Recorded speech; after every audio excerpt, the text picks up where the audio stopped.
comic book gurus? It's your boy Razor Comics, and welcome to the best comic book YouTube haulers you're ever going to come across. The best of the best of the best. We're here because you're looking for the best of the best of the best, sir.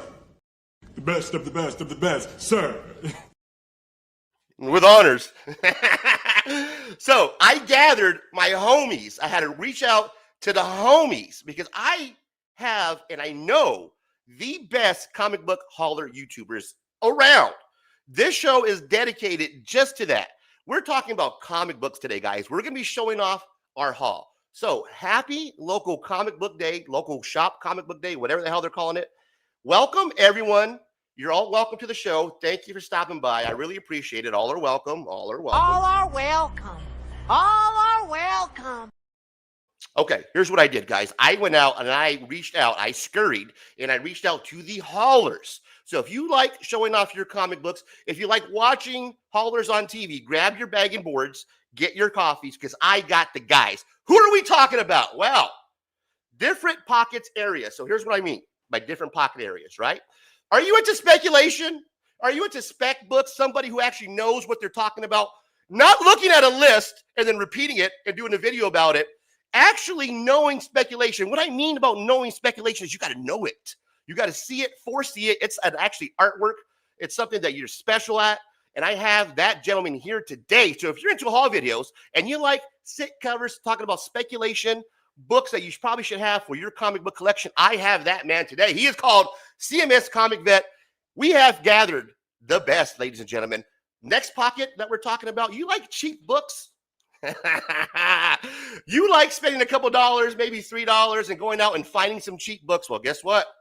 We got Rob, Cheap Comic Collector, in the building. He's going to show you his stash. Who we got next is Matt from Heroes for Hire Comic Club. If you're looking for a hero, this gentleman runs the comic book community. I wish there was a an award for community.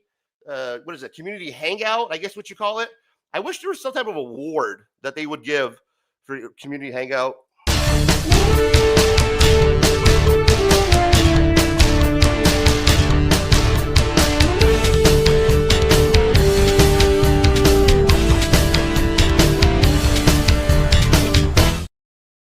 Hold up! Actually, yep, there is. They do that. There is an award. This gentleman sees more comic books that come across this comic book community hangout than you see memes on your Facebook phone. We're talking about Matt from Heroes Hire Comic Club. He's in the building today, ladies and gentlemen. And that's about it. There's nobody else that I can think of worth mentioning that we have here. Hang on. Actually, if you're looking for pop culture philosophy, the expert, the main man that comes to pop culture, because we're going to talk about pop culture at least once in a while when we're showing off our books, right? So we got that guy in the building too. Fable, one collection down. Of course, there's somebody to talk about. Ladies and gentlemen, it's time to get the show into the world because we got these guys backstage. We got books to show off. So are you ready? Because I'm ready. Let's go then. Let's go then.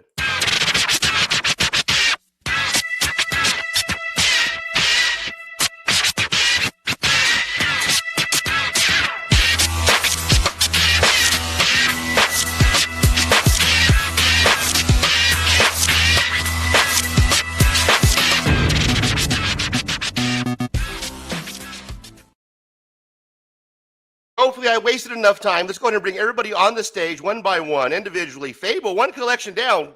My guy, of course, Station. Welcome to the show. Station, brother. How are you, man? Good, man. I didn't forget about you, man. I mean, you're somebody important as well. You know, I knew we had you on the show. Yeah, I'm the best of the best of the best of the Not at all. Not at all.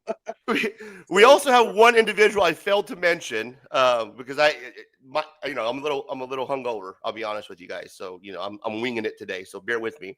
But the Whatnot, best Whatnot seller in the game. If you're looking for $5 max shippings, $1 comic books, he is an ultimate hauler. So somebody that you want to know about knowledge about comic books, somebody that I need to know knowledge if I want to reach out to somebody. Hey, man, is this a such and such key? I got your guy covered. This is one of the most knowledgeable persons that I know when it comes to collecting comic books. Angel Hunter 78.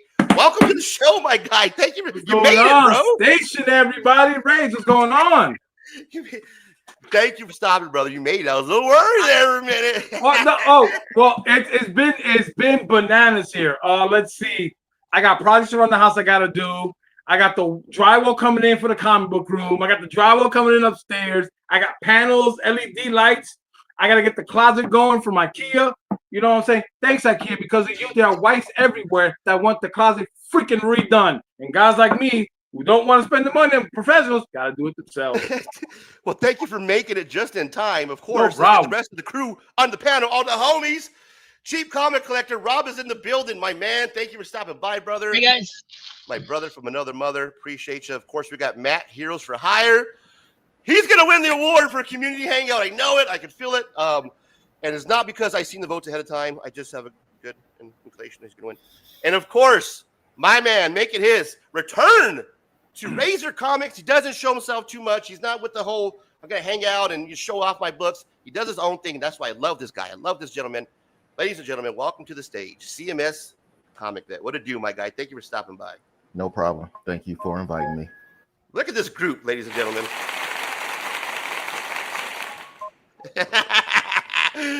Guys, we are hanging out for the first time in a while. The last time that we hung out, I think, was maybe Beyond the Con. And, of course, CMS, we had CMS on when we did the Holler special with Chris. But it's been a while, man. And Beyond the Con was the last hangout. And, yeah, I woke up a little hungover today, man. And I was kind of reminiscing about the old Beyond the Con. And that was good times, man. We all got together. We made a community hangout happen, a giveaway. And I want to thank you guys for all, most of you participated. I think everybody on this panel pretty much, except Angel. I asked him. He's like, no, well, fuck you guys. I don't want to help out. But thanks, guys. I appreciate you. We're going to get to the books because we're taking an hour out of everybody's day. And who we have in the Funhouse. Thanks for stopping by, my guy. Appreciate you. All are welcome, guys. If you're hanging out, please hang out in the chat. It's a comic book type day. We got the haulers in the building. So all are welcome, man. Thank you for stopping by. I really appreciate it. All are welcome. All are welcome. What I thought we'd do, guys, to kind of get the party started is I have this here, a wheel, right? So instead of the old, well, hey, you show your books off first, I show my books off. I got a little stack that I put together and my stories behind why I'm showing off the books. So I'm not sure if you guys are as prepared as I am, but we'll see. We're gonna find out. Okay, so let's spin the wheel.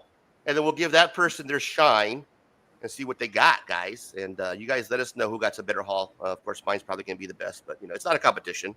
It's not. But if it was, I'd probably win. Okay, here we go. We're going to shuffle it up. And then let's spin it to see who goes first.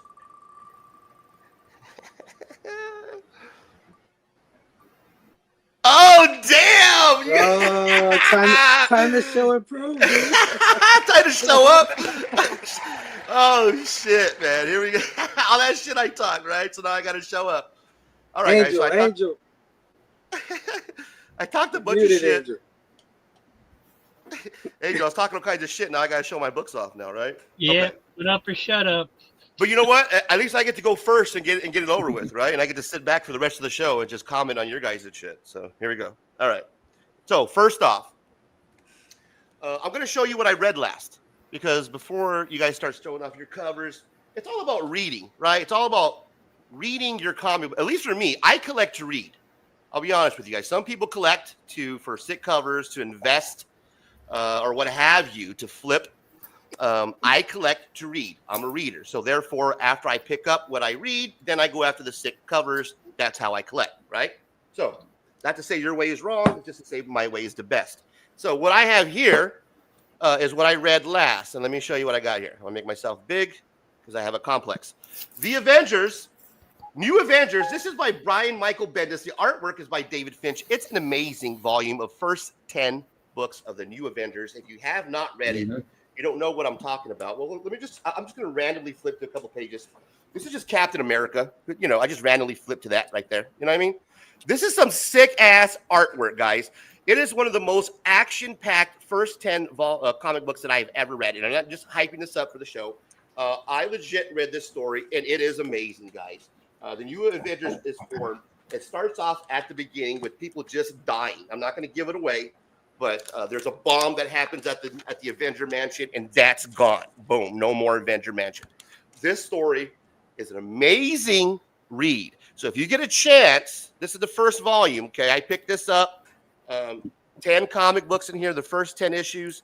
That is the New Avengers by Brian Michael Bendis. So therefore, the Avengers are one of my favorite teams, and I like to collect. If you've been following the show, I like that Silver Age Avengers goodness. So let me show you what I got here. I took it out of the bag and board because I'm legit about the show today. The Avengers, this is issue number 61. What's so special about it? Is it a key issue? No, it is not.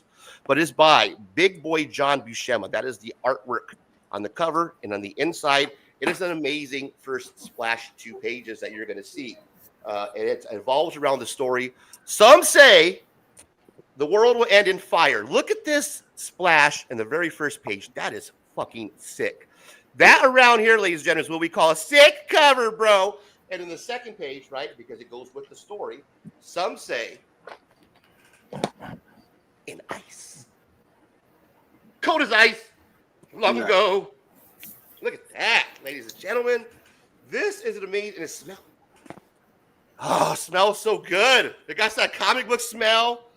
That is John Buscema on the artwork, ladies and gentlemen. This is a cover. I love the smell of old paper in the morning. Roy Thomas, right? Roy Thomas on the story. One of my favorite Avenger covers, cover number 61. I'm going to keep it moving to show you the next cover I got here. I don't have a lot of Spider-Man keys, I'll be honest with you. Okay? I love Spider-Man. I just don't have a lot of Spider-Man keys. I'm going to change that this year. I'm going to start looking for some Spider-Man keys. This is one of them that I do have. Okay? This is the Peter Parker Spectacular Spider-Man number 99. Now, I got some actual real people that know what the hell they're talking about here. So, I don't know shit about comic books, guys, but I think, okay, correct me if I'm wrong here, ladies and gentlemen, I do believe this is the second appearance of the Spot in the first cover of the Spot. If I'm wrong, I'm fine with it. Fucking let me know. But this is dope, bro. I love this cover. Yeah. Reminds me of the Miles Morales. Am I right, CMS? Is this the first cover appearance of the Spot? Yeah, I think that is because 98 should be his first appearance. Right? That's the first cover of the Spot, man. You guys know the movie, Miles Morales? That's the guy. So, yeah, I love that scene. I love this cover. You are correct. And his second overall appearance. Thank you. Boom. See, your boy knows a thing or two about a thing or two. This is a hot artist. You know a lot when you have a key collector app on your phone. So. Exactly. You know it, brother. You goddamn know. I looked at it right before I did the show. So, I have a hot artist right here. Shabina. This is Vampirella number 1.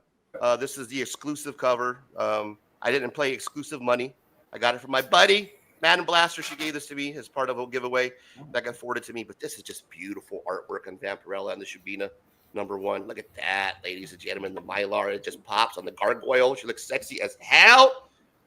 Sick cover, bro. This is something that I just pull out. I'm a hip-hop guru. So let me just share a little hip-hop family tree. This is the Third Eye Comic exclusive.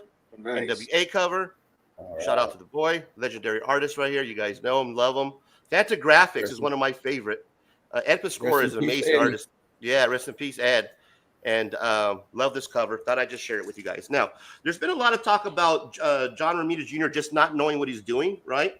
When it comes to Spider-Man, right? But little do you guys know that he's probably one of the best artists that I've ever seen draw Superman. And this right here, ladies and gentlemen, is Superman, Frank Miller, John Romita Jr. This is year 1, book 1.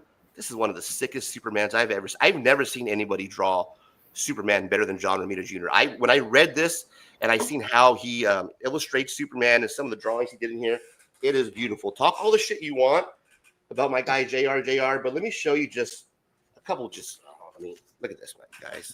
It's just amazing, man. And then the story is really good, but when you put fucking John Romita Jr. on Superman, that's what we need more of. We need more John Romita Jr. on Superman. That's going to be a rant.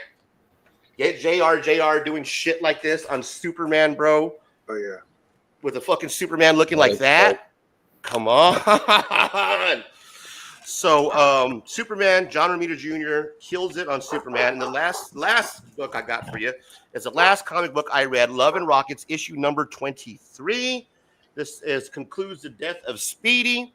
If you're not a big Love and Rocket fan and you're an independent reader of indie, then you should be a fan of Love and Rockets, because this is by Los Bros Hernandez. Back of the cover right here, you got a wrestling promo. And if you're looking for sick covers, bro, this is the back of the cover, ladies and gentlemen, not the front. That's the front. That's the back. And you got two brothers that do the artwork, that share writing duties, and they share the artwork as well on the covers. Of course, talking about Berto Hernandez and Jaime Hernandez, Los Bros Hernandez, better known by in the comic book world. There you guys go. I was up first. What do you guys think? I love it. Good stuff. Cool stuff. Lisa Noble's in the building. Thank you, Lisa. I appreciate you dropping the links for everybody. In the house is Lisa Noble, probably the best the best moderator in the game. I'm gonna give her a round of applause because she deserves one. Hey, Razor. Yes. Razor. That Avengers trade paperback you showed, not also was a great run, but what people don't realize, that was the death of Agatha. Yes. Agatha died in that series. Scarlet Witch killed her. People forget about that. It was Captain America who discovered her body, skeleton body, in a chair. It's got one of the coolest panels I've ever seen. Yes. Carnage just wreaking havoc, and Sentry just comes down and he takes tears the pieces like a piece of toilet paper. Let me tell you, those pages are for like, I've been trying to track those pages at a decent price. Can't get them. Can't. Yeah. I love it, bro. I picked up a couple of short boxes not too long ago, full of comic books, and one of them was filled with the new Avengers. Like, so I picked up I had that volume for a while. This is the second time I've reread it. And now I'm going through, and I'm going through all of them, and I think I have now 11 through 22. So I'm gonna get started on the next set of the reading, bro. I can't wait, man. Yes, thank you guys. I appreciate that, man. Avengers, that's my jam. So I thought I'd share with you guys. And trade. You know how we have dollar bins and stuff? Like trade dollar bins are like becoming more prevalent, and you can get like because nobody really cares about the value of that, so you can get a bunch of those shits for cheap and do a lot of catching up and reading a bunch of classic stories for almost nothing. Yeah, exactly. Loving that. Yeah. Good stuff, man. I got some stuff I'll share later. I don't want to take up too much time. I wanted to get moving on to the next person so they can get their shine on. And we appreciate everybody stopping by. Funhouse, Lisa, thank you so much, Lisa. You're an amazing person, and I appreciate you hanging out. Let's get up to the next person, guys. Let's bring the wheel back up here. And I'm done. So I'll get the pack a bull. Kick back, homie. Get back and relax, fool. And we're going to spin the wheel and see who goes next. I'm going to remove myself. Yes, remove, right? Removed razor. Nice. All right, let's shuffle it up. How many in here? 1, 2, 3, 4, 5. Okay, 1, 2, 3, 4, 5. And go. You guys nervous? Let's see. It's the big dog going second. Oh, here he is. The big dog's up second, guys. All right. We're gonna remove him. I'm gonna give you the big screen, my boy, and use up.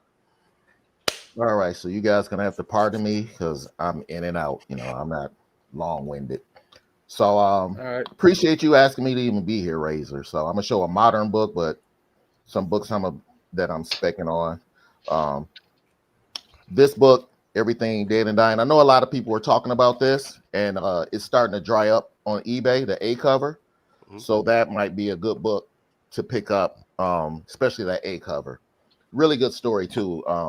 I remember Chris was talking about it on your first football and comic show. So I picked it up. And there's a very interesting story. I read the first one. All right, now for the books I wanted to show Razor when he asked me. I'm a Fantastic Four guy, and we finally got the Fantastic Four in the MCU. And to me, that means there's no way we're not going to have a Hulk versus Thing fight. There's just no way that's not going to happen. Even if it's for a second, you're going to have a Hulk versus Thing fight. So I just brought some books to show off. This is Fantastic Four. number 12, the first meeting of the Thing and the Fantastic Four. I mean, the Thing and the Hulk.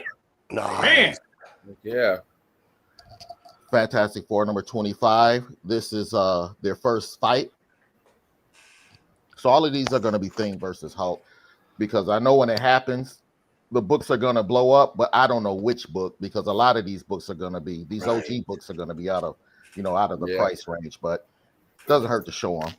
This is number 26, and this is when the Avengers joined in to help the Fantastic Four from the previous book. And then the next time they fought was Incredible Hulk, number 122. Sick. She's a banger. After that, this is a classic cover that a lot of people are familiar with. This is Fantastic Four 112. They fought in this book as well. Now, they've been fighting all the way until the current age, but I pretty much stopped at like 1985 because these other books I'm not really into. These modern fights. This is Hulk 153. They fought in a courtroom in this one. Oh, damn. Fuck that judge. And I know you guys are familiar with this one. This is a popular book, the feature number 11. This is another Hulk versus Thing fight. So you know it's going to happen in the movie just for nostalgia. So it's going to happen. Awesome. This is Fantastic Four 166, another fight. But also, I should have brought up 167 too. 167 is when the Hulk and the Thing first teamed up. So if they ever team up in the movie, it's 167, but I'm pretty sure they're gonna fight. Just a minor, Holmes. This is Marvel 2-on-1, number 46, yet another fight. Hulk and Thing. Wow. Damn, how many times these guys fucking fight? Man, Always fucking God damn. and another. I didn't even bring them all up. I just stopped at around 1985. And this is Marvel 2-on-1, the annual number 5. This is another Hulk and Thing fight. Now, okay, so who's the ultimate winner of these fights? Is it always the Hulk? Okay, I think the Thing beat him once, but it's mostly the Hulk by far. Now, this is something more affordable. This is Immortal Hulk number 41, and it's not really a fight. Oh, that is my favorite cover. Oh, yep, this is a classic. Yes, Hulk and Thing. I have one myself. So this is a book, that's still affordable. That maybe you should pick up, because those, like I say, once they have that fight, once they meet, those books are gonna spike. I just don't know which book, but I have them all. But I don't know which book is really going to be the one to spike. So I didn't know which books to bring. So I'm just going to show a couple more that I just brought up a box. And you guys are all familiar with these books. Damn, that was dope. She's a banger. 252. Yeah. The first Black Suit. All these books I bought off the rack. I've been collecting a very, very, very long time before it's even popular. Put the work in. You guys know what this is. The 300s. Damn, just 2 of them. Just no big deal. You know what this is. The 316. Hell yeah. I love that cover. Now, this book here, this has gone down in price, but just a word of advice, Monica Rambeau is going to be very important in the MCU. So I would try to get these books while they're on the dip. And that's pretty much all I have. I have a short box here, but I don't want to take up the time. Like I said, I'm in and out. I show my books and I'm gone. So yeah, I know. I appreciate that. That's my haul. Nice. Yeah, that right. Let's give that one a round of applause, man. That was big boy shit right there. He just came in. It's like, yeah, he just laughed at me real quick and then dropped some. Yeah, good haul, Razor. Yeah, that was dope shit right there, no doubt. Thank you, brother. Appreciate you, man. Hopefully you can hang out for the rest of the show. Let's see who's going to go next on the list of our wheel here. All right. We have 1, 2, 3, 4. Yeah. Let's have 1, 2, 3, 4. All right. Who's next? Who's going to follow that? I feel pity for the fool that follows that. I feel pity for the fool that follows that one. I believe in Cheap. Cheap can do this. Come on. You can, all right, let's get it, Cheap. All right, so I actually got this in the mail today. It's Disney Comics Around the World in 100 Years. It's a hardcover collection of Disney comics throughout 100 years. Holy shit. Yeah. This was originally only available at Target for $100, and I don't know why they thought it was worth $100. That's because it's 100 years. They're like, oh, screw it, let's charge them $100. I don't know. But currently available at Ollie's for $12.99. Nice. That's a steal. Our friend Kevin Razor Reads got to pick this one up for me. So. Random reads, but I appreciate the inclusion. Yeah, well, he used to be Razor Rips, so or Random Rips. Was that Shrink Wrap? God, I don't know what I'm talking about. Okay. Sorry, Kevin. And then I got a bunch of books in this week that nobody's seen yet, so I thought we'd go through those. And these first 5 issues are going to go into my collection because they fill holes for me. Brave Bull number 185. Nice. John Law Detective by Will Eisner. And wow. I didn't know what this was, other than it looks like The Spirit. I thought it was just a reprint of an old comic book from the 40s or 50s or something. Turns out that is kind of what it is, but it was never published. Oh, sick. So it's material that he did back in 1948, but it wasn't published until 1980s. Just admiring her, Holmes. And I got some new Teen Titans issues that I needed. Number 3. Oh yeah. Feel the runs. Number 6. Number 7. I love that run so much. Yeah? Yeah, man. So those are going into my personal collection. The rest of these will actually end up in one of my auctions. So we got Flash number 229, 100-page spectacular. Nice. Excalibur 71 with the Nightcrawler hologram. Sick. Fatal Attractions, baby. Marvel Team Up 135, Kitty Pryde. Yeah. I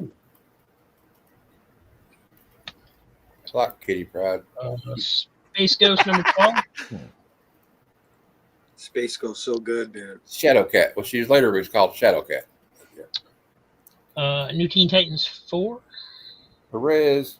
Right. That book, I need that book to finish my Teen Titans run. Do you believe that? Oh, I can't find it anywhere. I need to finish my Teen Titans run. That's the book. Tune in to Cheap Comic Collector, man. You might. Yeah, I'm gonna have to. Yeah, I need it. It will be available on the members only show first, just so you know. But there you go. Avengers number 237. He does have he's got a good loaded members section though. It's is it $2.99, Rob? And you get there's certain perks to it, for joining. You get free books and all kinds of cool stuff. Tales of the Teen Titans Annual number 3. Oh yeah. I like that one. Little Trader Tara on the cover. Avengers 226. That was the most uncomfortable Teen Titans story ever, though, with Tara and the Deathstroke. That was just... Indiana Jones and the Tomb of the Gods, number 104. Good Rob, bro. Indiana Jones did it nice, bro. I call him Uncle Indy.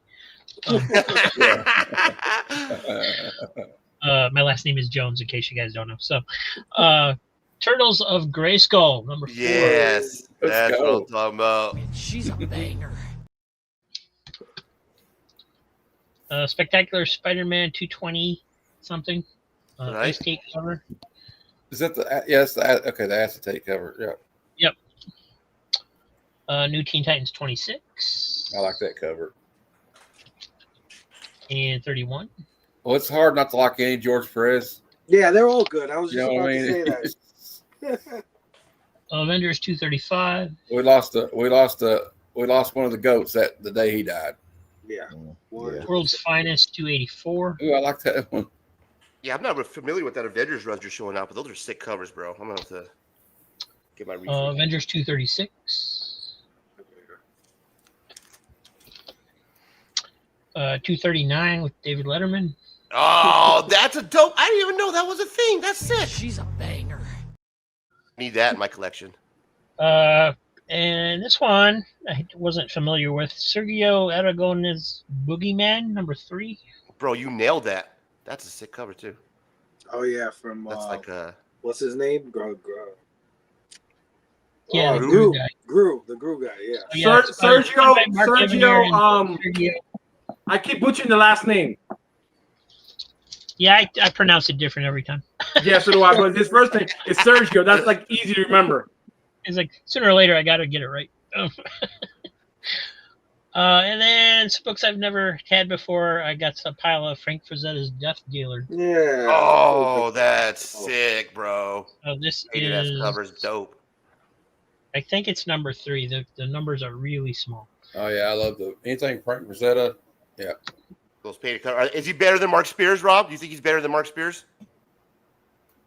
Put you on the spot. Is Frazetta better than Mark? They're both pretty much similar styles, right? That's a no-brainer. That's a no-brainer. Yeah, Frazetta. I'm Team Frazetta.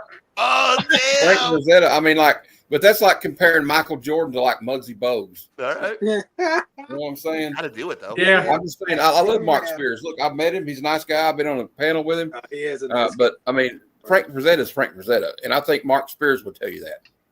Yeah, I just heard you and Fable talk shit about Mark Spears right now. That's all I heard. I heard he likes the color. We're trying to stir it up. That's a sick. That's not a Conan cover, right? But that's a sick ass Death Slayer cover, man. With the fucking. Oh, look at that! God damn it, Rob. How much? So what do we got to trade for, man? What do we got to do to make this happen? That's sick. Look at that. You got a shit ton of them. Damn, he picked the whole thing up. Those are going to be on the Well, oh, he said not better than Perillo though. Just I'll raise you. Perillo over here fucking Frazetta all day. We're talking about Frank Frazetta. That's it. He said fuck Frazetta. That's what up, Derek? What do you do, my guy? Thanks for stopping by. All right. With shipping, I got those for like $1.30 something. Normally I like them a little bit less, but I'm going to have to get into that clean sale tonight. I can tell. I mean that auction. That was awesome, Rob. Appreciate you. Thanks. That was amazing. Derek Neiman's in the building. Thank you for stopping by, my guy. We are hanging out with the best of the best of the best. All are welcome. All are welcome. Welcome to the show, people. Welcome to the show. So here's what we got going on here. We got CMS down there. He went second behind this guy. We have Matt Heroes for Hire. He hasn't went yet. Rob down there. He killed it right now. It's a Frazetta covers. We got Fable, Angel. See who's coming up next, guys. It's going to be Fable. My money's on Fable. Watch. Watch. Now we're taking bets on. We're going to take bets. Man, between CMS and Rob, those, man, I mean, CMS did have those, like, fucking heat, bro. Like, you know. Yeah, that's good. I mean, yeah. It's going to be hard to top. Frazetta, like, fucking those Death Slayer covers, those are sick, man. So, yeah, we got good shit, guys. Good shit. I think, yeah, I guess I'll quit talking shit because so far I'm probably dead last. That's okay. We're gonna see. Yeah, brother. We got Luis Mendoza. What it do? My guy. Appreciate you stopping by, brother. Thank you so much, man. What it do? Welcome to the fucking show. Excuse me. Welcome to the party, pal. All right, so let's keep the party going. Speaking of welcome to the party. And then there were 3. So let's spin this wheel. Mexican standoff. It's a Mexican standoff, exactly.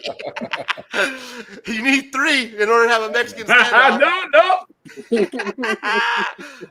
Oh, it's just spinning it. All right, fuck it. Let's just spin it. It's going straight to the dirty right here, and it looks like it's close. I was close. You almost had it. You almost called it. I was close. Let's do it, Matt. You got the stage, my man. You are up. Right. Making you big. Take over. I don't have any like awesome Silver Age keys or anything. I just got a new comic book day for the last 2 weeks. But all right, well, let's take you off the stage then. Never mind. It's like, your books are always good too. I'm going to read this one probably after this stream. Okay. And I've been liking it. It's written by Dan Slott. You got art by Raphael Albuquerque. Superman Unlimited. In the first issue, a giant meteorite's coming towards Earth that they couldn't detect because of some strange material it's made of. But when Superman gets closer to it, he realizes it's a giant meteorite made out of kryptonite. He manages to, even though it's killing him, he redirects it away from any major city, and it lands in this one unpopular area. But then they all thrive from it and like start selling it. So now Superman has to deal with everybody being able to purchase kryptonite. So every Tom, Dick, and Harry criminal who wants to rob a bank can get a knife made out of kryptonite or bullets made out of kryptonite. It's selling kryptonite on eBay. Like, they're basically. Kill Superman for $39.99. So that means Batman's gonna buy it all, and he's gonna use it against Superman. Yeah, well, Batman has actually been trying to buy it to help Clark, but it's yes. And then we got another. Speaking of Superman, because I'm a big Superman fan. Superman 30. Joshua Williamson has been killing it. You got Dan Moore doing the art. I don't know. And Joshua Williamson, he's been writing Superman for a while, but he also wrote the Cobra Commander miniseries. And he's writing G.I. Joe right now for the Skybound series. Yeah. Although they still have Larry Hama, so don't count out Larry Hama because he's still doing your mama. This is the Legion of Darkseid. Darkseid. I haven't read it yet, but I think Darkseid takes over the Legion of Superheroes. Nice. And it corrupts them. But so I need to read all those. I've been saving them. I've had to save up. I don't know if you guys do this or not, but I'll save up about 5 issues and then read them all at once. Because if I read once every month, I'll forget what's happening sometimes. And then I do that with some of the titles. I do that. There's some that I hold and I read at 5, and then there's some I just read as 1. Yeah. Now, if it's a new #1 coming out, I'll read it immediately because I might talk about it on my show or something. Right. We got speaking of Mark Spears, this is cover C for Monster 7. Yeah, that's a sick cover. I like homage to Halloween 3. A lot of people picked that up. That was dope. And that's pretty cool. Halloween's right around the corner. And shameless plug on Heroes for Hire Comic Club, we're doing Halloween month, and we're going to be reviewing for Bad and Good Cinema. My show is about movies. We're going to be reviewing all scary movies. So there you go. Oh, yeah. No Perillo. That's for sure. It's no Perillo. Huh? I know, but that's still cool. Still cool. There's another one they got where it's got like a flip cover. You flip it over, and it's got the other poster they made for. Yeah. No, that's definitely one of another cool series. Homages. Man. Absolute Wonder Woman #12, and this is covered by Yasmin Pudi. And I just thought it was cool. Look at these skeletons down here, and oh yeah, that is pretty good. It kind of looks like those. You remember that movie, The Voyage of Sinbad? Oh, yeah. It looks like those skeletons on it. Look at it. Yeah. But I just thought that was a gorgeous cover of that background. Of that, it's pretty awesome. And I read it too. It's actually I hadn't read it in a while. A few issues. I'm going to go back and get some more of the. What was the name of that movie, Matt? The Seven Voyages of Sinbad. Yeah. Sick reference though, bro. Oh, thanks, bud. This next one was just a cover by. I'm not going to lie, because I like Gabrielle Delato a lot. This is Harley Quinn #54. Nice. Oh yeah. That's sick. And you see the bloody mallet. She's probably beat somebody for double parking or something. You know, Harley's not very sane. Then I got these. I've been getting this new history of the DCU, but this one's like a $9. It was like a foil, but I couldn't pass it up just because it's pretty badass. Look at this. Oh, nice. Oh wow, yeah, that is sick. The new history foil. with the foil. Yeah, I have a problem with that. Like I'm like a magpie. I see something shiny, and I grab it. No, legit, that's a banger, bro. She's a banger. Today, and this is the Phantom from Mad Cave. Oh yeah, really cool series. You know, he's an old. I believe he's a Golden Age hero. Might go back further than that. And then there was a great movie in the '90s. It's a very underrated movie. Billy Zane played the Phantom, and it had the wonderful, lovely, very vivacious and sexy Christy Swanson, who you may remember was Buffy the Vampire Slayer in the movie. Right. But and she was also in. Wasn't she in Dude, Where's My Car? But anyway, here you go. The Phantom #1. Ray Fox, Russell Olson, Taylor Esposito.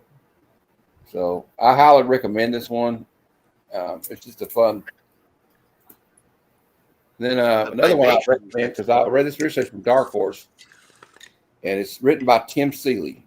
All right. So that's all you need to know, really. Master of the Universe: The Sword of Flaws, Part 1. Yes. Which came out this week. You had that one ready? He's got all these. Like, I'm quick, bro. I have 3 cups of coffee today. Ready to go. Like anytime something comes up. Actually, it's a good story too. Great art. Then we got another one here. I just watched a documentary about this guy the other day. Right. It's called Mike Mignola Drawing Monsters, and it's about his journey as the creator and of Hellboy. So I saw this new Hellboy on the rack. I don't know how new it is, but I think it's newer. It's this year. It's Mike Mignola, Hellboy, and the BPRD. Professor Harvey is gone. It's just a one shot. If I see a Hellboy when I'm in a comic shop, I will buy it because I just think he's awesome, interesting character. I love Mike Mignola, and he didn't do the art on this one. It's right there. Giuseppe Manunta did the art, but Mike Mignola always writes it. And it's also, I know none of you guys are from Kentucky, but I get my comics locally from Crazy Comics, Toys, and Games Collectibles. If you're ever in London, Kentucky. All right. Oh, we appreciate you, Lisa. I'll probably just give you. I bought a couple of back issues because I forgot to get them. And this is one of my favorite series, part of the Energon universe. This is written by Robert Kirkman, who you may know from Invincible Walking Dead, now Skinbreaker. It's Boyd Rival. It's got Proxima Midnight on the cover. He was a really cool character. I really want them to. They need to make an action figure of this dude. Look at him. This is badass. They've already made a couple. Yeah, right. Don't tell Fable action figure. He'll get on it. Hey, Fable, make that happen. We know you got. I thought that was the show I was coming on, man. Yeah. Anyway, Boyd Rivals is really good. It's all connected with G.I. Joe and Transformers. Oh yeah. Next up, we got. I had another back issue I got. This is a variant. I don't know who the artist is, but I've been liking this. If you like Marvel cosmic stories, it's almost like a space opera. It's Imperial #2. All these, you got like the Kree, the Skrull, Planet Hulk is in it. You got the Galactic in this series. The Wakanda has a Galactic Empire. It's got Star-Lord in it. Everybody's in it. Nova.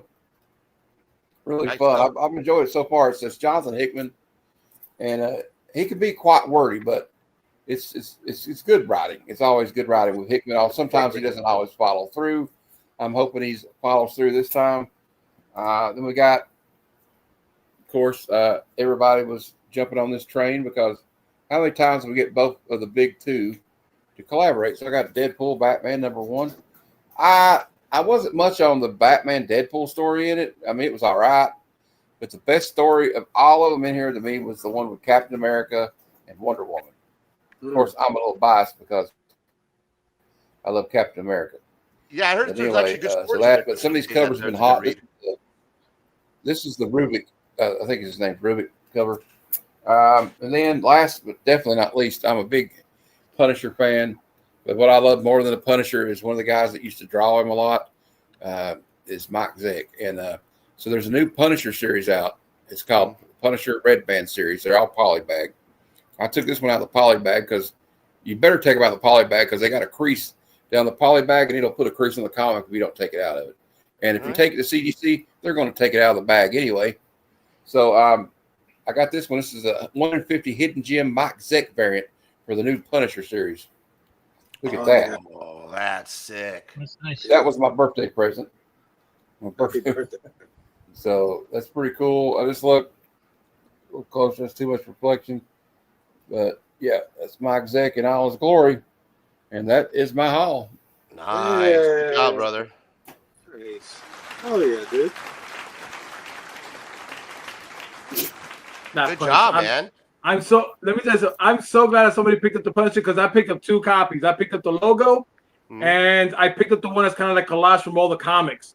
I'm glad that he's back. If you watch my Whatnot, I've been preaching. I miss Frank as the Punisher. And when Marvel took that away from me, that's like taking away my favorite toy as a kid. And Angel, you know that there is another Punisher series from Marvel Knights coming out by Dan Panosian doing all the art. So I'm excited about that one. I'm excited for that. I cannot wait. Can't wait for that one.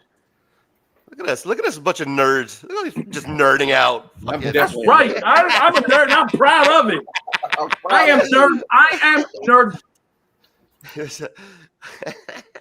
This is good shit, man. Thanks for hanging out, guys. Good haul, brother. That was good. Thank you for sharing. That was actually impressive. You came with quite a stack and a very variety of stacks. So you killed it, man. Good job. All right, guys. The old-fashioned standoff, the duel between the two. The shuffle 1, 2. It was gonna be Angel or Rob. Red or blue? Angel. Man, Angel. really? Oh! Oh man, really? I was so close by inches. I want the Angel to go last, man. Inches. Rob's All right. gonna band up at the end there, brother. So hang in there, man. Don't go anywhere, Rob. Stay tuned. If you guys are waiting for Rob's haul, you're gonna have to wait a little bit longer. Because we have Angel Hunter 78. You're up, brother. Take it away. All right. It is a small stack. I did some wheeling and dealing for the past 2 weeks, but I'm happy with the haul. So first up, I only got one trade. I couldn't help it. Ooh. Iron Man. This is a reprint volume 2, but it has all the beautiful strange tales ordered from Iron Man number 1 through, I don't have my glasses, 35. Holy shit. No, 25, excuse me. But I had to get it. This was a great error for me in Iron Man. I had to have it. I had to have it. $60. I couldn't say no. They used to be called organic price books, but now they changed their name. So if you guys really want some good books like this in the end, check them out. Nice. Next up, I've been lately back on my Batman horror kicks. This last one, I'll tell you the story. Up first, I got Brave and the Bold Presents number 92, the first appearance of the Bat Squad. Wow. Heck yeah. Then, Batman 655, not the regular, but the variant, first Damien. Nice. Wow, nice. Awesome. Then, like I said, I've been on my Batman horror, so I decided to pick up a House of Mystery number 91 by the great Neil Adams. Holy shit. Just a minor, Holmes. Then, House of Mysteries number 198. Nice. Damn, bro. Good shape. Followed by first appearance in the Bronze Era, Scarecrow. Second or third cover appearance in Batman line at this point. Holy. That's what I'm talking about.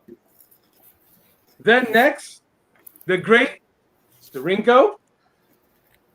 Wow. Wow. Then on to my graded books that I traded for. Okay. Up first is a CGC 9.8 Uncanny X-Men number 12. Virgin cover signed by Jason Scott Campbell. Ooh. Sorry about the glare, everybody. Nice. Oh yeah. Then up next, a 6.5, the very first appearance of Dark Phoenix. Oh, wow. So not also do I have this one in a 6.5, but in there getting pressed should be a 9.6, 9.8 coming out. Then a very rare, very hard, not easy to get, Mr. Adam himself. This is extremely hard to get. Extremely rare. I submitted this in, got it back. I'm happy with it. Nice. Extremely rare. And that's a very pricey book too, graded. Yes. Yes, it is. Yes, it is. God. Up next, EC Comics presents Crime Suspense Story. Shit. What? Get the fuck out of She's here. a banger.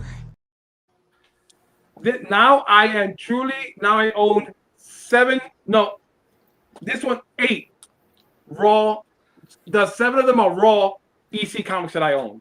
So now I own 7. My goal is to collect much as I can. Yeah. Up next, in a 9.6, Batman number 675.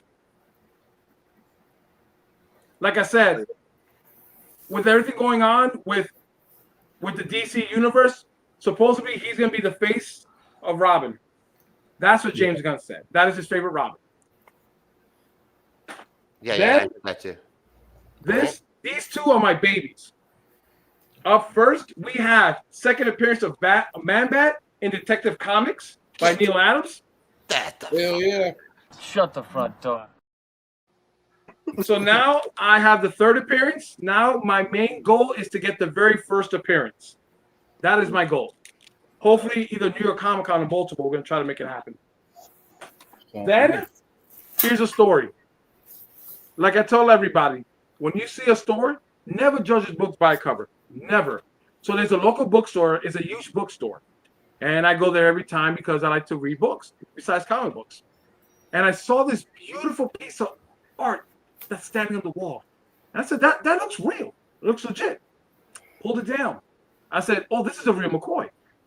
And I looked at it. It is done by Mike Kaluuya. And there is a Bernie also artwork in there. Nice. So I present to you very hard rare because once they released it at the Vault for Heritage auction, all those pages were gone. Okay. I present to you Web of Horror #3 by Mike Kaluuya. And cool. Here's an unedited Bernie, colored by Bernie Weinstein. Wow. Oh wow. Sick, bro. Damn, dude. Dude, that is the craziest shit you'll ever see. This is history. Most of these were released for the Heritage. Like I said, when word got around that after issue #3, the guy bailed out. Bernie and everybody else tried to salvage it. They didn't. So they decided to give back everybody the artworks. Some of them sold those pages, and when they cracked that vault, people scattered to get these pages. So for me to have this piece of history, not many. I can't even find any of them are for sale right now. None. That's crazy. So for me to, I like someone told me, I think I used all my lady luck this year. So my good luck is gone for the rest of the year. But like I said, it is a piece of history. Here it is. You can't see it, but Kaluuya put his name up there. This page back in 1967. Damn. I'm sorry, 1970 this page was going for originally $60. So I am going to Michael's today, get the archive paper, the UV, get a plaque on it, put Bernie's and Mike Kaluuya's name on there, and hang it on the wall. Oh yeah. That is my haul. Look at that, bro. You guys brought some fucking heat, man. Hey, I can't help but to ask, what's in that Def Jam box behind you? I noticed that the whole video. You got a Def Jam. What's in there? So, that's what I need to know. Okay, so can you make that big, Razor? Yeah, you got it. All right, let's blow it up. So, in here, this is the first single ever for the Beastie Boys. Okay. Get out of here. In here, it's all autographed by all 3 Beastie Boys. Holy shit. Is that so that's a promo then from Def Jam? That's the vinyl record for their promo. Yep. Right, that's nice, man. And I even got Ruben signed it too, Def Jam. I got the Beastie Boys, they're all signed there. What about Russell Simmons? No, Russell's not there, but Jam Master Jay's on there. Wow, man. So yeah, there are tons of autograph that's in there. That's sweet. Okay, that's sweet. I like that. Sorry. Rushtown Management? Nice, bro. That's dope. Crush Groove. Crush Groove. Yeah, I love it. Yeah, I'm like I tell people that are in this hobby is when you collect, remember it's your hobby is just like it's pretty cash. Yeah. And if you see something that you want and you see a fellow collector and they like what you have and you like what they have, everybody works together. Like my local comic book store, he's like, hey Angel, you have books and you have books. So how do we make this happen? And lucky for me, he had EC Comics. I had some very early Avengers books and we made it happen. Nice. Oh yeah. Awesome, brother. Well, thanks, bro. Thanks for sharing, man. Thanks everybody for sharing. Well, that's it, ladies and gentlemen. There's nobody else that. No, we got one more guy. No, we got one more. We got one more, and this man has some action figures too. Because even I'd be like, yeah, you don't want to think? I'll take it. I'll take it. Well, you see, this is why I wanted Angel to go last. I'll take it. I'll take him. I'll take him. We got one more, of course. It's the ladies and gentlemen. What's up? What's up? It's this guy, and love him, Fable. One collection down. All right, well, brother, take it away. We started the show off with a bang. CMS absolutely killed it. Now we're gonna end the show with a whimper. Because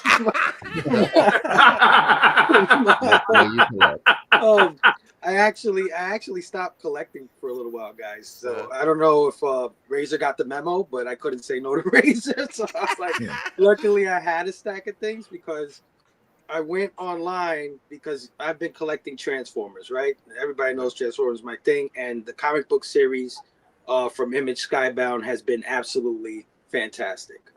Daniel Warren Johnson, George Corona, they've just been doing a bang-up job. And the last issue, 24, came out, and I had to get my hands on it. Even if I wasn't collecting at the moment, I had to get that in the collection. I need those first 24 issues complete of that series, and I recommend everybody go out and do that.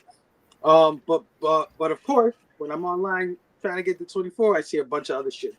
Right? That's how we get trapped. I'm like, oh, I want to get that. I gotta pick that up too. So I ended up picking up a few books, nothing special, but it's what I have. So while I was on there, I picked up, and you guys already showed off better covers or more important covers, but I still love this. Oh, hold on. You know what? I'm sorry, guys. Let me get this shit out of here. I picked up the first issue of The Punisher as well, with the Marco Cicchetto, who's one of my favorite artists. I think this first cover A, yeah. So now I got to take it out the poly bag because Matt got me scared to death. I'm like, shit, I don't need a line on this. I leave him in the poly bag. I don't care what Matt says. That's how you collect duplicates. Yeah, exactly. I do. You got to let those comics breathe, guys. Come on.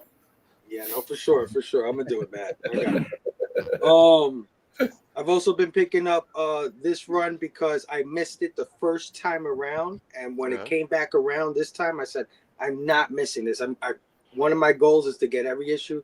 Of course, I'm talking about The Walking Dead Deluxe, which they put out again and now in color, which is pretty unique, I think. So happy to get issues of that when I see them.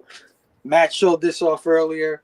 I don't know if it was this issue in particular, but Void Rivals, of course, connected to the Transformers. Had to get that. One of my favorite Transformers on the cover. Love that guy, man. Oh yeah. And of course, Transformers 24, man. The end of an era with Daniel Warren Johnson. Just absolutely killed this series. Revitalized this IP. Robert Kirkman is a fucking genius. That's all I got to tell you. Robert Kirkman. Thank you for saying that. Yeah, I couldn't even believe when IDW lost the license and they were all like, who's gonna get I couldn't believe that everybody wasn't fighting over it. Like, you guys should have been chomping at the bit. Robert Kirkman, he put on that thinking cap and he absolutely killed it, and he shows why he's the man. You know what I mean? But he did it in a way that teased everybody, because if you remember the first rival, everybody's like, who's that military guy? And you see the name Duke, and then it went ballistic from there. Yeah. And I like how they slow walked it with the Duke miniseries and then the miniseries. Yeah, come out with the G.I. Joe series, Cobra. There's a point in Void Rivals. There's a point where they all start merging, and you start seeing like all these people come from the same. Yeah, it's awesome. And not only that, but also give Larry Hama a chance to continue his series, right? Because they're coming out with Larry Hama's continuation of G.I. Joe as well, which is still good too. It's really awesome too. Yeah, so I'm sitting there like, I could not believe Marvel passed on this. Marvel, the original home of this, both IPs, G.I. Joe and freaking, you know what I mean? Like, how you gonna pass on this? I had a discussion about this with somebody, and I believe because really that I think deep down Marvel doesn't have any writers that could do it justice. I think they were so afraid to mess up G.I. Joe that they didn't want to be known as the father who let their kids down. That's what it is. They'd rather keep it in the 80s the way it is, and then that's it. Yeah, well, I know that when they see those fucking numbers come back every week of the sales of G.I. Joe and Transformers, I know they regretted that one. And I think the Energon Universe and Ghost Machine are the best comics coming out every month because I can't wait. Like I say, I save stuff up, but when it comes to Transformers and that stuff, I don't wait. I don't wait to read it. I don't wait to read it at all. I read it as soon as it comes out. And for a longtime fan like me, to see the love and attention that series is getting in 2025, I mean, the Kickstarter for the Marvel collection of that, $4.5 million, the biggest Kickstarter ever for a comic book. I mean, it tells you that this series is alive and well, and they dropped the ball. But anyway, had to get the Daniel Warren Johnson wraparound cover featuring my guy Devastator, who I just completed, talking about action figures. Just completed my Devastator, so I'm so happy to have that. And then, of course, I was collecting these when they were coming out, and I thought it was over. I said, okay, they're finally done. I've got all the covers. I can rest easy. But, of course, it's comic books. Once they got a good gimmick, they can't stop, right? They're like, fuck it. Mickey Mouse? We're going to put Mickey Mouse on everything. Exactly. He's on Coach. He's on Coach. That's what I'm saying. Like, oh, there's another fucking Spider-Man series? Oh, okay, we're going to do the Mickey cover, whatever. Yeah. Anyway, I had to get these Alex Ross timeless variants. Oh, yeah. I absolutely love Alex Ross so fucking much. Nice. And, you know, I'm kind of mad and happy at the same time. I'm like, damn, I thought you stopped. I thought you finished. And then I saw he did a bunch more. So I had to pick him up, man. So I got him. I got Shauna, right? Sheena, the She-Devil. Oh, Sheena. Cloak from Cloak and Dagger, which is just... those are so good. My Lord. Just beautiful covers. Top of the morning, boyo. Oh, Benji! Like Tom Cassidy. Yeah. Got Rogue before she was hot. Yeah. Before she was hot. Before she was hot. She looks like everybody's Nana in that picture. Dazzler, of course. Had to. Our boy Havoc. Fucking phenomenal. Chuck. I had to get good old Chuck. Oh, that's actually nice. It looks just like Patrick Stewart. Yeah. I thought it was Lex Luthor for a minute. It did, exactly, bro. Yeah, it does. You see the green suit. It's Chuck. It's Chuck. And you guys mentioned her earlier. She's one of my, if not my favorite X-Men of all time. Of course, Kitty Pryde. Oh yeah. And Lockheed. Yeah, I like that one. That's beautiful, beautiful. So awesome. So yeah, that's what I picked up, and then I want to show one last thing off to end it off. This was an AOK from my friend Paul in the 619. If you guys are not familiar with Paul in the 619, he's one of my best friends in the community, and puts on an awesome show. Matt knows. Matt's on Paul's show all the time. He was recently at San Diego Comic-Con. He ran into an artist, saw that he made a certain kind of print, decided to pick the print up because of me, and got the artist to sign it, and he sent it to me. So I got this Ultra Magnet. Nice. From John Jiang. Wow, that's sick, bro. How beautiful. And over here, it says, to blame Fable, Station John Jiang. Oh, nice. That's dope, bro. Congratulations, man. Yeah, I'm sorry that I couldn't follow up these guys too well, but I got something to. I thought you did pretty good. You're doing pretty good. Cash for this on? Cash money. Thank you. Thanks for having me on, man. Gotta give the round of applause for my I like the Ultra Magnus poster. Yeah. I like that. The one who should have had the Matrix, not Hot Rod. Sorry. People hate me when I say that, but I don't care.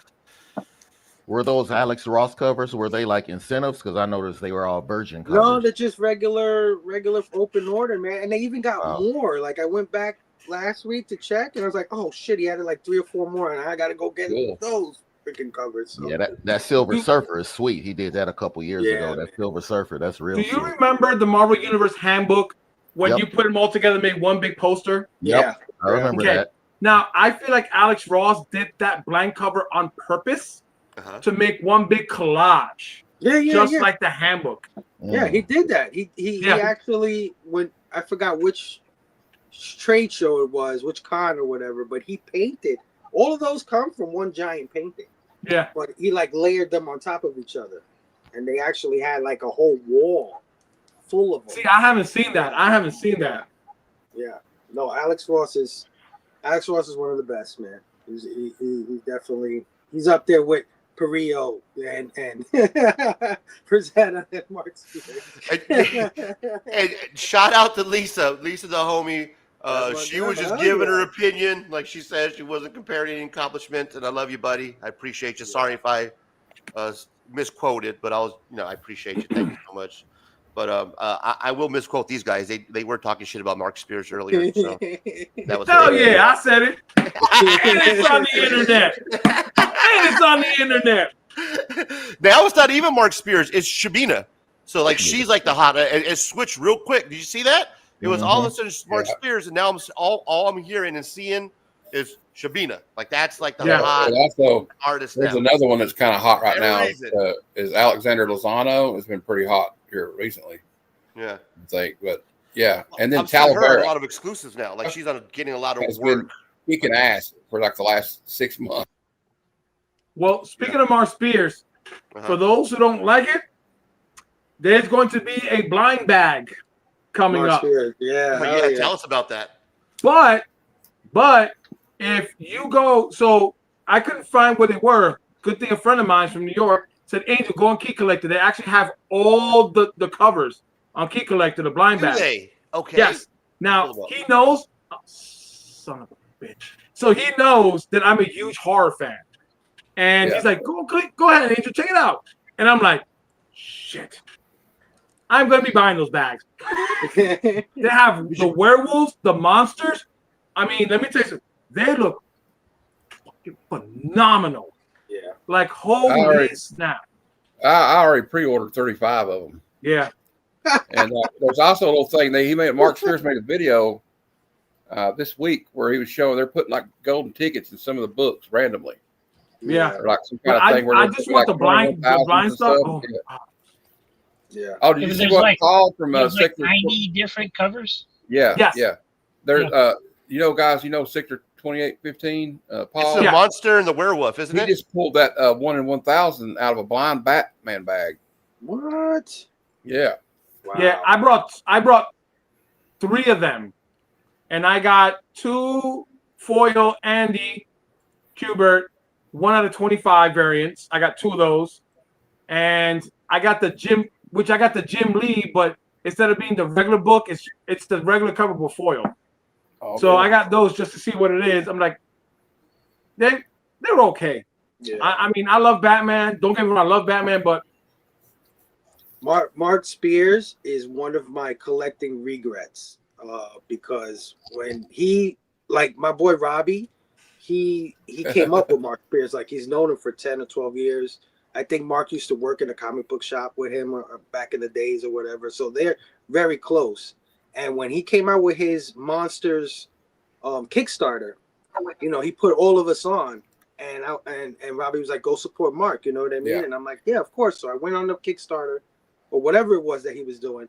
And it was like 150, maybe $250 to get all the covers, to get a pack of cards and shit like that. And I'm like, damn, that's kind of expensive. Like, I don't know if I got that kind of bread right now. And I passed on it. One of my biggest regrets ever. Like, easily one of those cards or one of those fucking comics goes for the asking price of that whole set. You know what I mean? Yeah. I have a regret like that too, Fable. I was in a comic shop in like 2000. I can't remember, was it 4, I guess, when it came out? And there was a bunch of copies of Ultimate Fallout 4 sitting on the shelf. And I said, what's this about? Oh, it's the new Spider-Man. I'm like, there is no new Spider-Man. It's only Peter Parker. And I could have bought 5 copies of that damn thing. Dude, when I first started collecting back in 2019, I wanted to get into Miles Morales. I said, let me look up how much his first appearance is. So they had the first Ultimate Fallout, and then they had the second print of Ultimate Fallout going for $40. And I was like, $40 for a comic? That's a lot of money. I was so stupid. Yeah, little did we know. Huh? Hey, I picked up that Ultimate 4 when it first came out in newsstand. And I know you guys are gonna say, "Don't open it up," but I still have it in this poly bag. I have number 4. But Monsters, when it first came out, and I remember going to my local comic store on a Wednesday, and I saw these monster covers. I brought number 1. I brought every single cover, and I was like, the Bride of Frankenstein. I got it for like, right? Huh? These are the covers. Yeah, those are the covers. That's in the blind bag. Looks like one of the old cards he had. Yeah. Yeah, this is from the blind bag. There's so many covers coming out for this. I want that. Oh my god! Like I can't wait. I can't wait for this thing. I can't wait. I can't wait, bro. I mean, okay, let's do this again. How many did you buy? How many did you order again, Matt? 35. But I personally know somebody that ordered 2. I personally know somebody that ordered, and I'm not talking about a seller. I'm a reseller. I'm talking about somebody that's a collector that they ordered 250.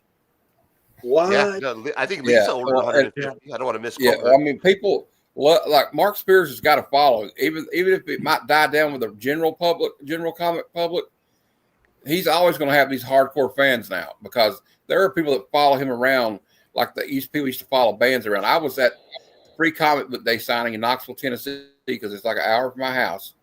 And dude, there were people that had been there since 2:00 the day before, camping out to get in there to get him to sign books. Yeah. He's got a huge following. Yeah, I did the same thing. I pre-ordered 30. I am not gonna end my whole kick is because, like I said, Halloween is my favorite time of the year. So I ordered 30, and Halloween lands on the 31st, and I'm usually out there with the kids trick or treating. So starting October 1st, all the way through Halloween Eve, I'm gonna open one different bag.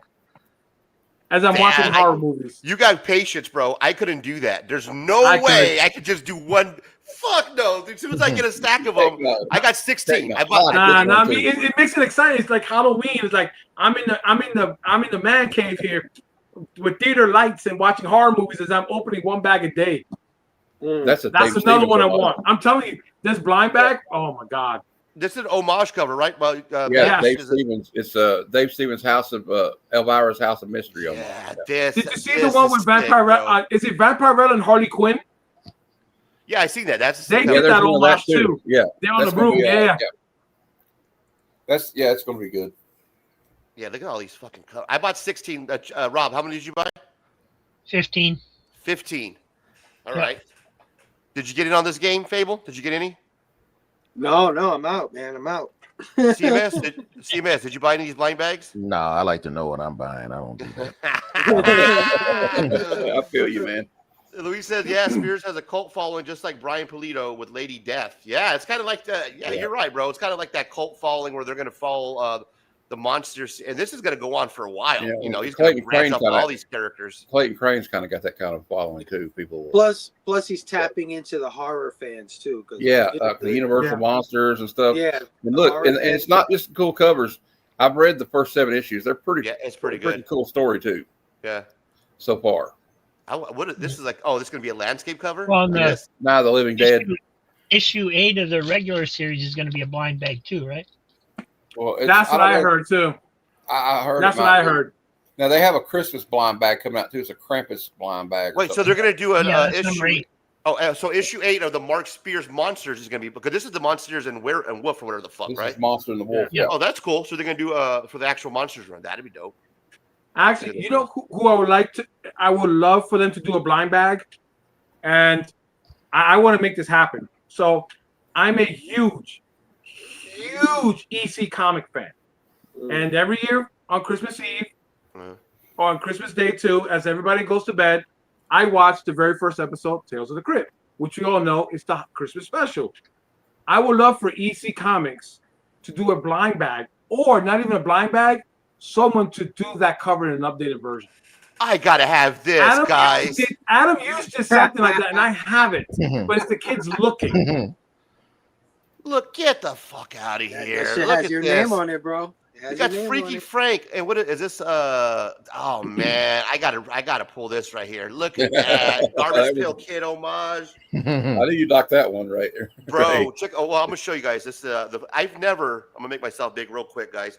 I never pulled a sketch card ever, and then I picked up that $250 fucking 40th anniversary, and this is my first sketch card right here, the GPK Noid. Oh, let's go. Oh, the Noid. I remember the Noid. The Noid. Now I want pizza. Yeah, let's get some. I'll order some Domino's now. Yeah, I got the gold logo on the top, bro, for the GPK. Yeah, and it's the 101 by Pepe Garnet or some shit like that. So you got the 101 sketch. I've never pulled a sketch, bro, and I fucking finally pulled one. So that's sick. That I didn't know Mark Spears did the fucking homage to Freak. That's sick. Look at that, Freaky Frank, bro. Mark is tapped in, dude. He's tapped in. He knows. Oh, look, he got the Wailing Wolfie. Yeah. And, and I'll tell you this: I've talked to when I met him at Free Comic Book Day, and then I was on my friend Kingdom of Nerds, and he's friends with my friend Bruce, and he was on a panel with us a couple of times. And he's one of us, y'all. He's not just like he's like our age group, and he's like with me. I hit it off with him because we talked. He grew up on G.I. Joe and Transformers, and like all that kind of stuff. So yeah, he's definitely like just he's definitely a fan too, like we are. That's the reason why he's so successful. When you're passionate about something and you put it out there, people be like, "Oh snap, yes," and then not many people realize, "Oh yeah, I'm a fan too." Like that's the reason why I did the cover. I met like a lot of artists, like, "Okay, I'm a huge fan of it," and that's why I did the cover to Homage. Bro, that Wailing Wolfie is sick, man. I can't stop looking at that. That's fucking dope. He would do good at Jolly Guard for GPK. That's pretty good. Oh yeah. There's so many covers. Some of these covers, I cannot wait. Holy shit, man! So I was gonna. So if we pre-ordered them, we should get them right by October 1st or some shit, right? Yeah. Yeah, Angel, I was going to like sell some of them on eBay. I mean, on whatnot. But then I said, you know what? I don't think I'm going to sell any of them. I'm just going to open them all. No. Yeah, I'm going to be honest.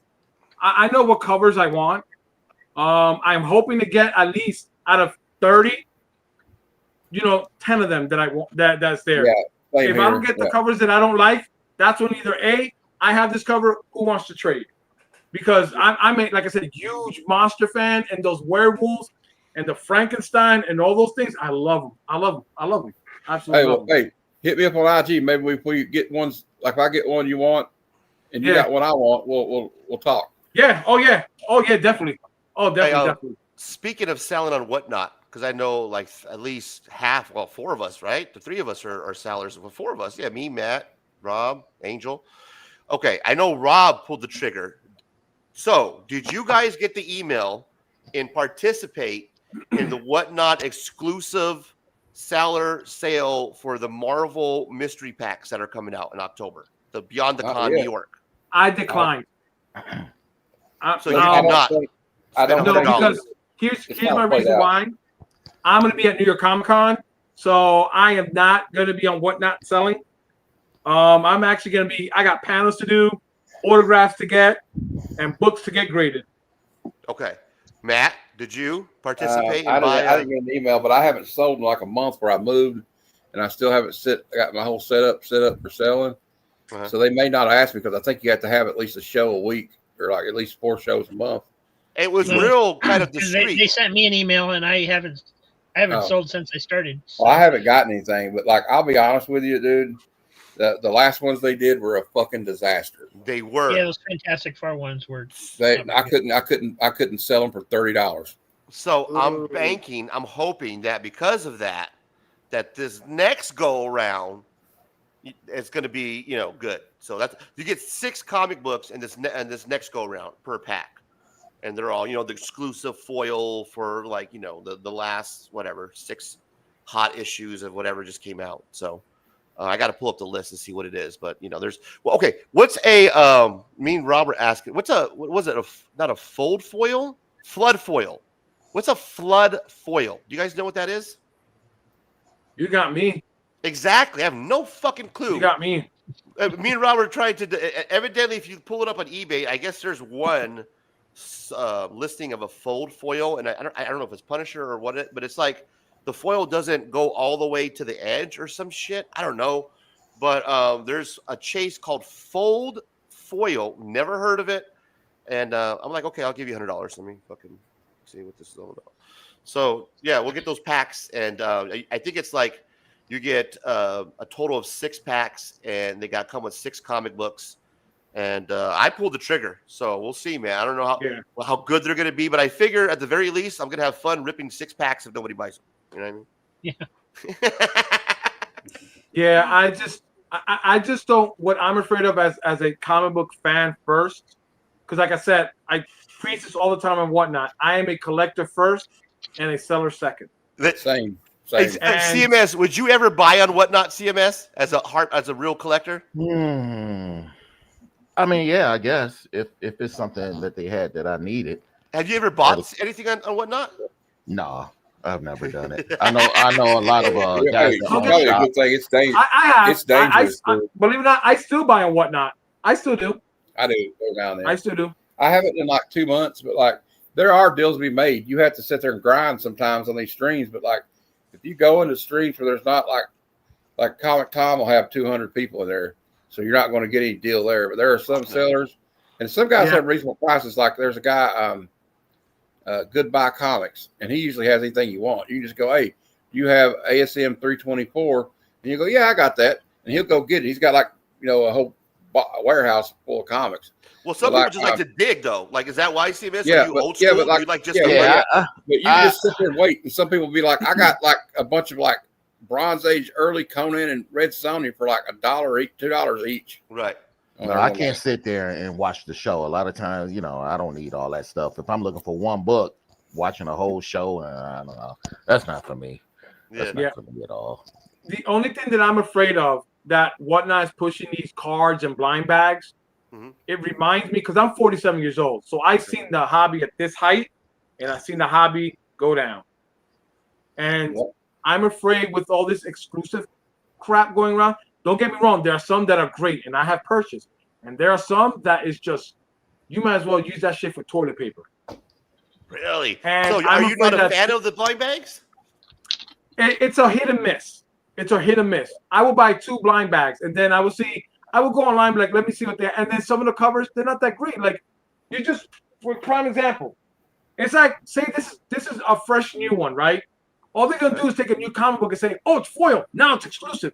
No. And then people say, "I have the first appearance." No. I have the first appearance. So instead of being different, innovative, and do something no one's seen before, all you're doing is taking a book and just slapping and making a foil. But don't you think it's helping the hobby though? In the short term, it does. In the long term, in the long run, it doesn't. Yeah. Because the same thing's happening with toys. They're doing these Target exclusives, these Walmart exclusives, having people go fucking crazy. It's killing your joy, it's killing your Jesus fucking Christ, I don't want to go to fucking Target at 9 o'clock in the morning. You know what I'm saying? Or press refresh 1,000 times on the website. We had that, babe. Remember you had that in your last show. We talked about it, and I even said I'm stopped doing pre-orders now. Yeah. So I would say it's a shot in the arm. It's an injection. It definitely helps. Like that Battle Beast shit. That Battle Beast shit did very, very well. I had none. None. Yeah, none. Good. The Batman one that just came out also did very, very well. And as new collectors that gravitate to that, to that type of light. But other people might get in on it, and then it's just a flood, and then people are like, okay, I only have but so much money to work with.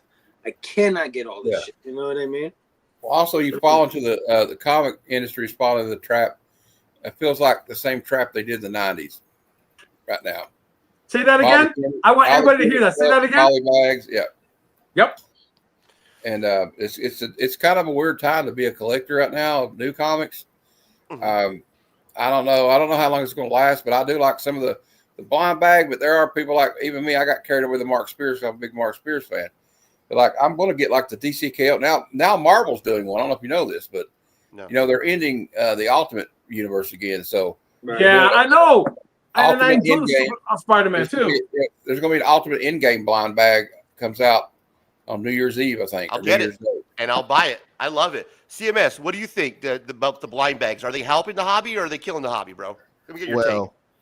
I really feel that most guys coming into the hobby, they don't have the money to buy the books I bought in like the 70s and 80s off the rack. You know, I'm not against it because you have to get in where you fit in, you know, and if to you a 1 in 1,000, you have a better chance of getting that by buying a blind bag. I don't really have a problem with that because everybody can't go and buy an AF-15 for $300 or a Hulk 181 for $75 like I did, or buying, you know, books off the racks, because people are coming in now, but the hobby is, you know, 60 years old. So I'm not mad. I don't tell any new collectors, you know, stay away from blind bags or foils because it's growing a hobby, you know, and if they decide that it's not for them and they, you know, and they quit the hobby, I mean, that's on them, but I would never discourage somebody, you know. I'm not buying a bunch of exclusive from stores, but if you know, if that's your thing, I'm all for it. You know, it's just not my thing, you know. Now, but you hit it right there. Me and Fable talked about this, I think, when he was on Comic Conversations. It's like, you just collect what you love, but like we all kind of like had points of where we fell out of collecting stuff, and then we refound it again. A lot of us did. That's the way I did it. And then at this last, like during the pandemic, I got back into it. And a lot of, when you get back into stuff, you make mistakes. I made a lot of mistakes getting stuff. Oh, this is this NYCC exclusive or this, that, and the other. And, you know, and it was just like, and also the new collectors, I don't know why I felt like saying this, but the newer collectors, I just want to tell you, look, do your research, because just because somebody has something priced for $45 on eBay doesn't mean it's worth $45.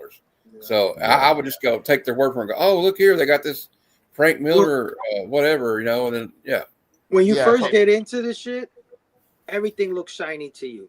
Everything looks fucking fantastic. You want it all. You know what I mean? It's new to you.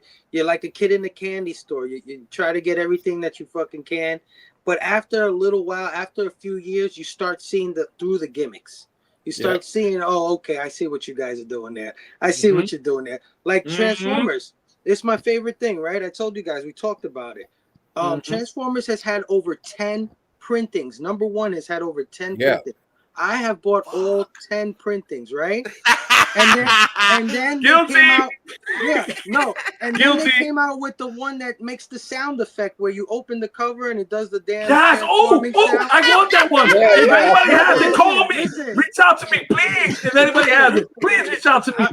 I was like, hey, Angel, my comic shop still has, so if you want me to get one for you, you can just. Can you? Oh, please, please. I'll get it next week. I'll get it next week for you. All right, you got it. All right. You see what I'm trying to say? Like, I already bought 10 copies of this same book over and over, and now on the 11th or 12th, now we got sound effects, and I'm like, okay. You know what I mean? Maybe now. But the sound effect, okay, Faye, I'm gonna tell you something. I'd rather get rid of all those 2nd to 12 printings to get that sound book, because that is something that has not been done. I love new. That's thinking outside. People say think outside the box. No, they that did person thought outside of that box. They did it with outside of that box. They did it with the Godzilla versus the DC. When you open it, it does the Godzilla sound. I know. I couldn't get my hands on that. That moment together at Comic-Con. I'm a Godzilla fan. I'm a Godzilla whore, and I say this with pride. A whore. I have every different cover of every Godzilla that has been published today. I'm a whore. I'll give you some more advice for people. Like I did this too, because it was all new to me for a while when I was getting back into getting modern comics, and the whole Blood Hunt thing came out. They got I got to get every tie-in. And then you find out, though, none of those tie-ins have anything to do with the main story. They did it. God damn it. Put the name on it. They just put the name on it. Don't get all the tie-ins. Like that Imperial, I just bought the Imperial book, not all the tie-ins, because there's no reason to. Yeah. But if you're getting into comics for the first time, don't go to the comic book store with Angel. That's what I say. That's my advice. Yeah. Well, you want to know something? Here's something very interesting. Now, my son is 20 years old. And the only new books he collects every now and then is Deadpool. And it's like, Nick, he said, why don't you collect the newer books? Because every week he gets like only 2 books in his folder, and he says, "Dad, the money that they're asking for these newer books, and this is him.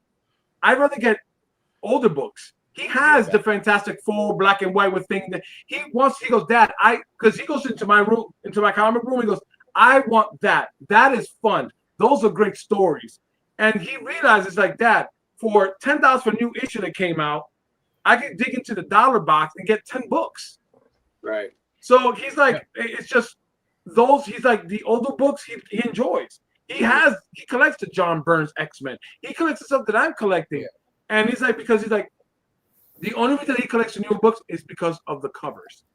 Right. He said, I've talked to Fable and Rob about this. Yeah, there's just so many cool old books out there. Like once you stop getting all the new books coming out, there's like a wait list off your show. Like, because then you can get shit like this. Yeah. Because I think as collectors, we all have a bit of OCD where we need every issue. We need to fill. I do that. We need to get every number, and sometimes it becomes like a job more than fun. And then when you finally realize, like, you break out of that habit, and it does feel like a weight is off your shoulders, and then you can really focus on the shit that you love, not just the fill runs or the numbers. I still get new stuff, but I kind of like calm it down of what I get. You know what I mean? The other thing to realize too is today's new books that come out every week. Half of them are in the dollar bins within 6 months. That's why he said. That's my son. That's what my son said. That's what, like, "Dad, I could just go to the dollar bin and probably get them." Exactly. And Matt went to the comic book store for the first time. I don't know how long, Matt. And how much did you spend? $103. $103, ladies and gentlemen. That's how much I used to spend every week. I went a little crazy because I don't get to go. I'm handicapped, so I don't get to get out to the comic shop much. But I got to tell you an embarrassing story. Okay. When I went there, I have muscular dystrophy, right? But I didn't take my wheelchair. I got one of those heavy duty walkers. It's got like the brakes on it, and the wheel, and you can turn it around and lock it in and sit on it. So I'd take it in there. I said, "I'll just sit down. I'll just take it so I can sit down." And I was sitting down in like the higher rack. He had all his comics on this wire rack, all the new ones. And they're not in bags and boards, by the way. So I'm reaching up there trying to look through the new Batman, trying to find or like I was on the top row. It was in the A's and B's. Right. And I was looking through to see which variants they had. And all of a sudden, I knocked the entire right side of the top row onto the floor. And luckily, the guy that owns the place, Chris, is a friend of mine on Facebook. And I'm like, he always likes to see me come because he knows I'll spend money. And then, like, I wasn't going to get that much at that time. But then when I did that, I was like, "Oh my God!" And I was like, my mom was even mad at me. She was there with me. She was like, "What did you do?" And he was like, "I got a mom." To Chris's credit, he was like, "It's all right, man. Don't worry about it."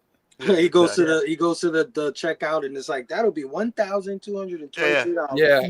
For all those books you comic book boys just destroyed. At least it wasn't like a slab or something. Can you imagine that? Hey, CMS, do you still go to a new comic book day, or do you not? Are you a new comic book day guy? Yeah, I mean, I've been reading since like when I started buying my own comic books, maybe 1978.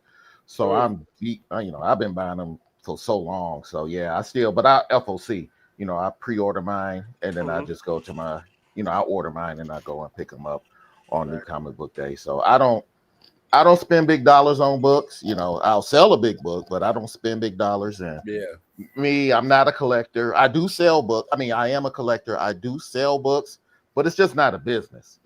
I don't invest in books. It's just a hobby for me, and it's a hobby that I've been in for so long and have so many books that it's easy for me to have the hobby fund itself. So I don't ever tell people to go out and spend a lot of money on books. I'm pure buy low and sell high.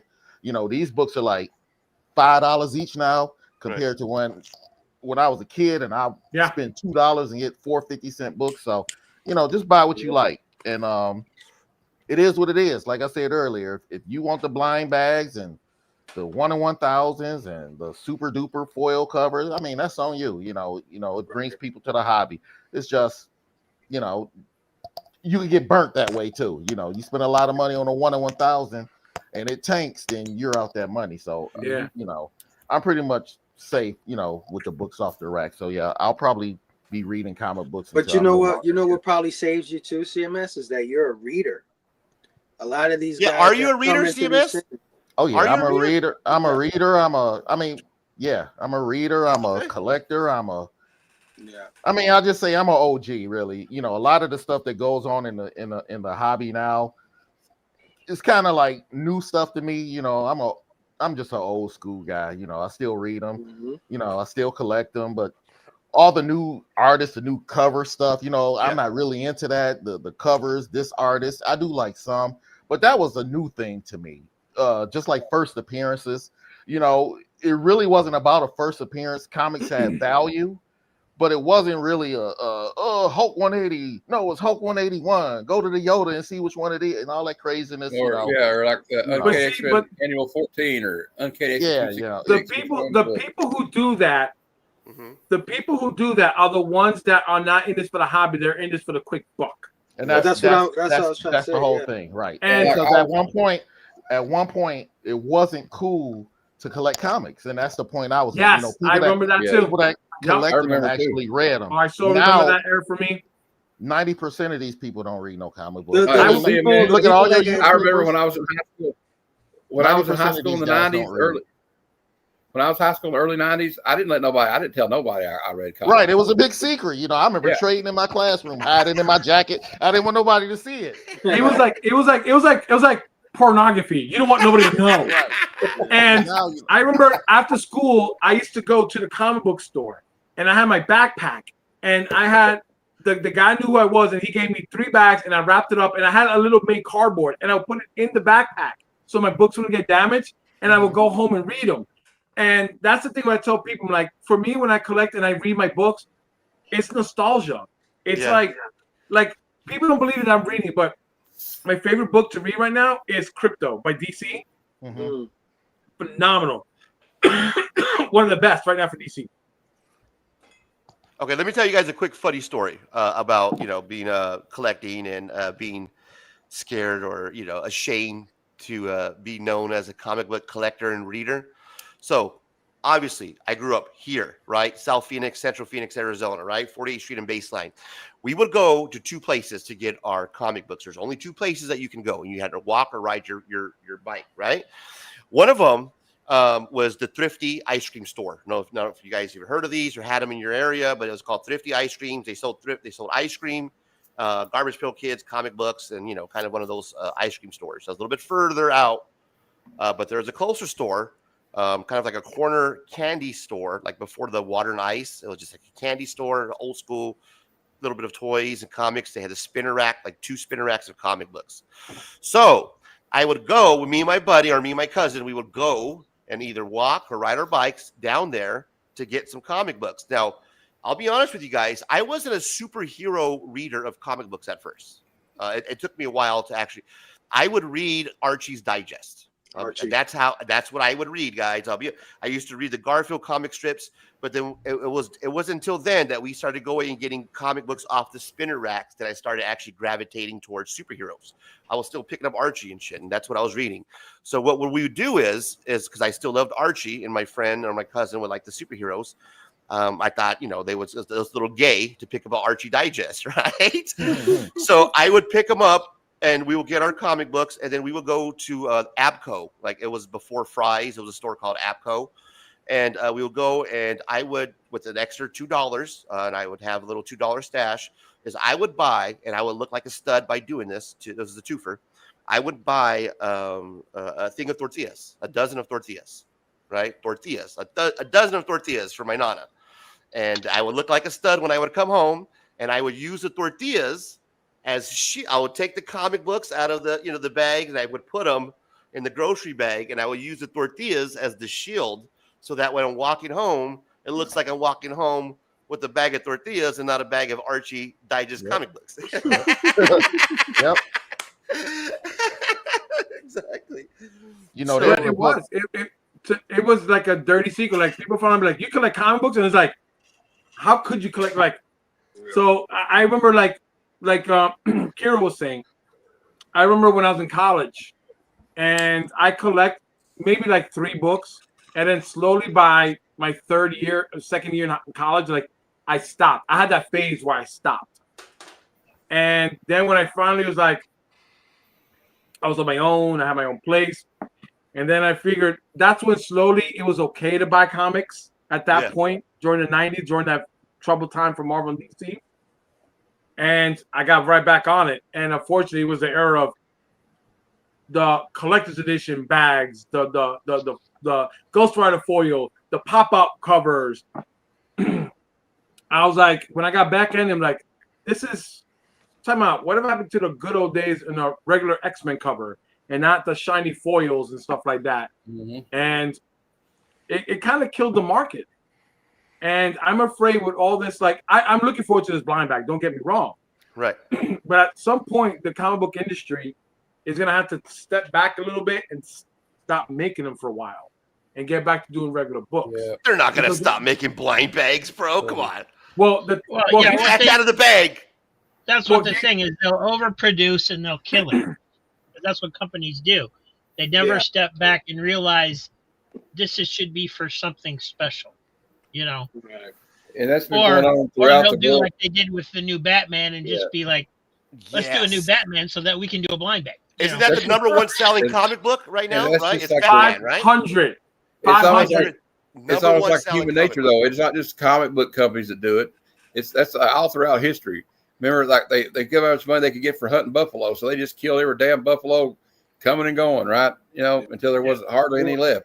This is why I say. This is why I say being a reader saves you, because whenever these bubbles burst and weeds out all the people that are just in it for the money, what's left is the pure. Yeah, you know what I mean. The pure fan, the fan that reads. I do sell, but I just do it to get comics. All I do is sell comics to buy more comics that I want. Yeah, there's nothing wrong with selling. Yeah, you're right. Yeah, but 90% of these people cost too much money otherwise. Read. So the hobby is not about readers. All your YouTubers, it's not about comic book readers. None of these guys read. None of these popular people. You know, you got a few, but it's not even about readers. Most of these guys don't read. I mean, that's a fact. So I don't even sweat it. I don't care. Yeah, it's all about CMS. Do you still get excited for comic book? Like, since you go to New Comic Book Day on Wednesday, do you get excited for like new stories and shit? Like, are you like looking for new stories? Like, oh man, that's that's a new book that's coming out. I'm hyped for that. Are you just like picking up what you normally pick up, like I don't know, Batman or Spider-Man or whatever? Are you looking for new stories and shit? I mean, I buy the new stories when they come out, but I don't buy everything. You know, I buy mostly Marvel.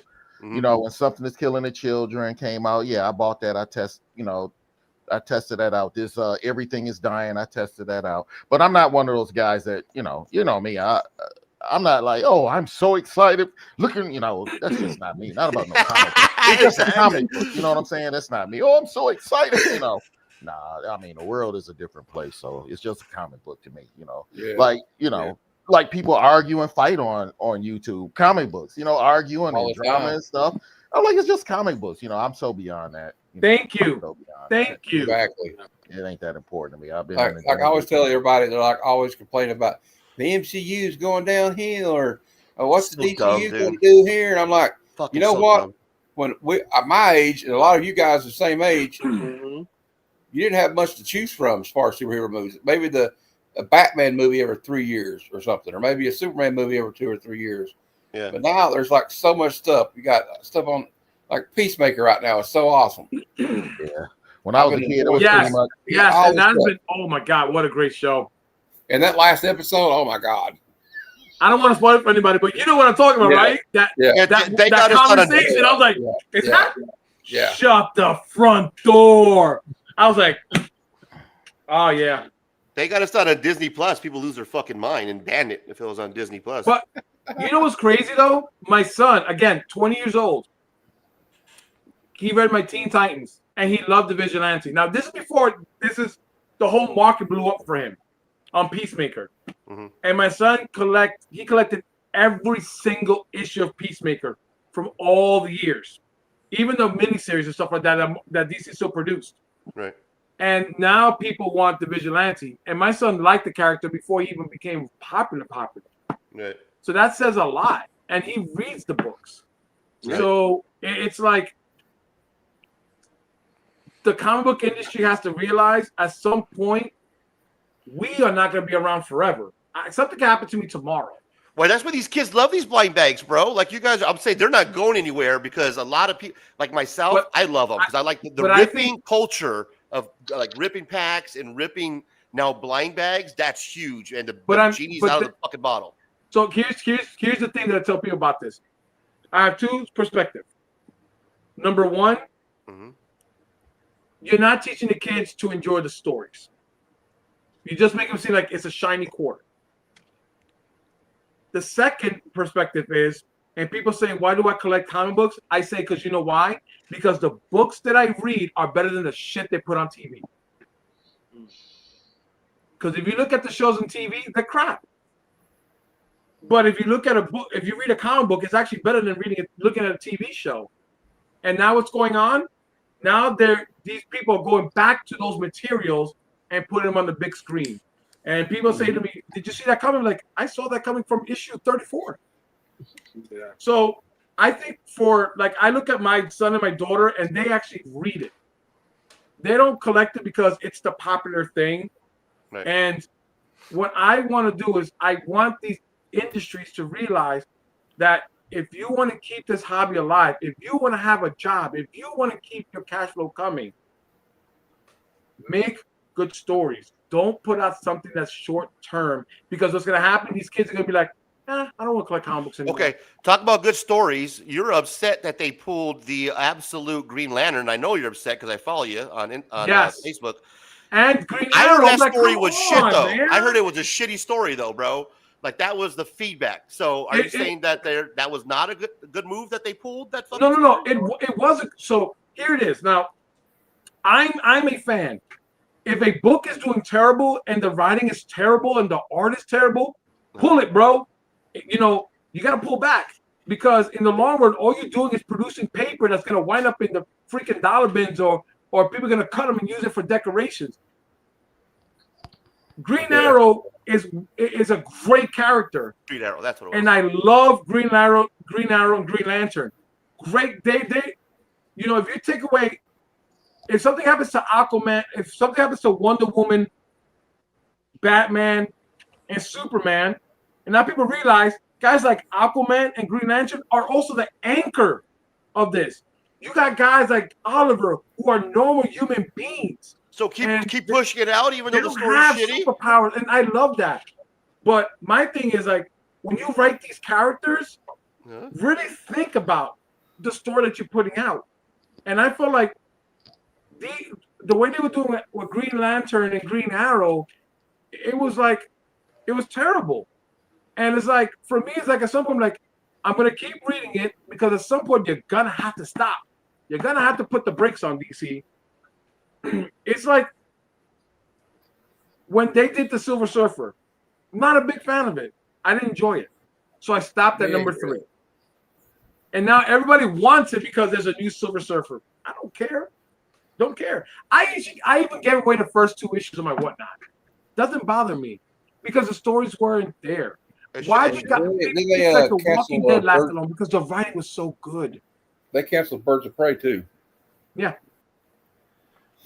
I'm still tripping off of Of course, they canceled Red Hood. We know why, but I didn't. Oh yeah. I'll be honest with you, I didn't agree with it, because they could have found somebody else to write it if they were going to fire the writer. They could have found somebody. That's what I'm saying. Fire the writer. Okay, it's kind of like, but you're right, and it's like true. It's like, just because the writer sucked doesn't mean the book got to suffer. It's like baseball. If the manager sucked, you fire the manager. You got a new manager, right? Yeah, and we were talking about this the other day on the stream. The writer stinks. Bring in a new writer. That's how it is. We were talking about this on the other stream. Also, when they ended it, they didn't just. The writer wasn't the only one that lost their job. The colorist, the artist, the editor, they all lost their job too. Everybody. Yeah. What's the market on that book now? Anybody see what that market is now? It's crazy well, right now. I have the Jim. It'll probably go down. Yeah, I have the Jim Lee Virgin. Yeah. And I got it for like $42, and that thing skyrocketed to like $300. Holy shit! I have it somewhere in there because I already read it. So once I read it, I put it away, and it's like in the archive room forever. But doesn't that kind of suck as a collector wise? Like, the only shit that's worth a value is a comic book that you can't even fucking pick up and read anymore now. You know what I mean? Like, that's the hobby. Yeah. It's not like a cool series where all this is hot because it's a good series. It's like, nope, it's worth money because it's a shitty ass fucking or whatever. I was disappointed, honestly, because I'm a big Batman fan, but I love Red Hood. I just like what they did with the Jason Todd character. I was excited about it. Yeah, me too. Like, oh, they're going to bring another Red Hood series, but now it's hopefully they'll bring him back again. But I did order cover A from my comic shop, but I don't know if they're going to mail it or not. I've not got any notifications they canceled the order.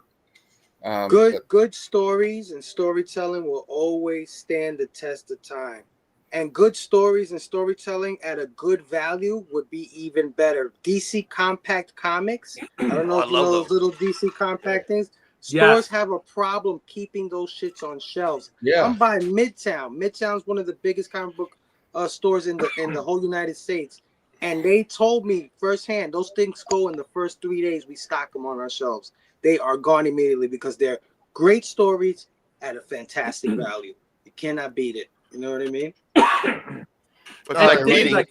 Razor, I love Jason Todd because that CMS, is to me. I appreciate you, brother. You got to get out of here, man. I want to shout you out. Follow CMS on YouTube and check him out. Thank you, brother. Have a great day. All right, you too. Later, CMS. Yeah. All right, later. Like the Red Hood is, to me, one of my favorite Batman families. I love Batman, but why Jason Todd? Because as a father, as a coach, as a husband, as a partner, as a brother, we all have that one thing in life that we failed and we still take responsibility. And it's no matter what you do, which is true. I gotta side with Jason. Why is it that he killed me, he walks, I die, you don't avenge me? You replaced me. You didn't even have time to mourn me. And you replaced me. And when you explain it that way, it's kind of fucked up. And the thing is, like, deep down, Jason Todd is Batman's, not besides his parents and beside Alfred's death, but Jason Todd is the #1 failure in Batman's life. He failed. And there's a great eats him up every single time. And that Jason Todd is one of my favorite characters. Why? Because he is that one child that got left behind and with so much anger. And like everybody focused on, oh, Dick is in the shadow of Bruce. All right, you're in the shadow of Bruce. Dude, my man just died, got resurrected, and found out that his dad replaced him with another fucking kid.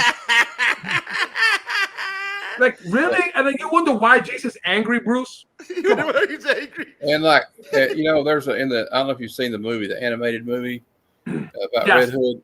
Yep. And it's the guy from Supernatural. I can't remember his name all of a sudden. Is the voice of Red Hood.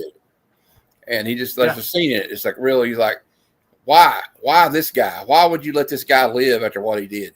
He paralyzed Barbara. You know, he killed me.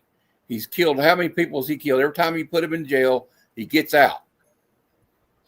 And it's just like a real, real emotional scene, even for animated. But those animated, DC animated is not what it used to be, though. Yes, me. But I love the old that movie really that moment made you think as a comic reader and be like, but he's right.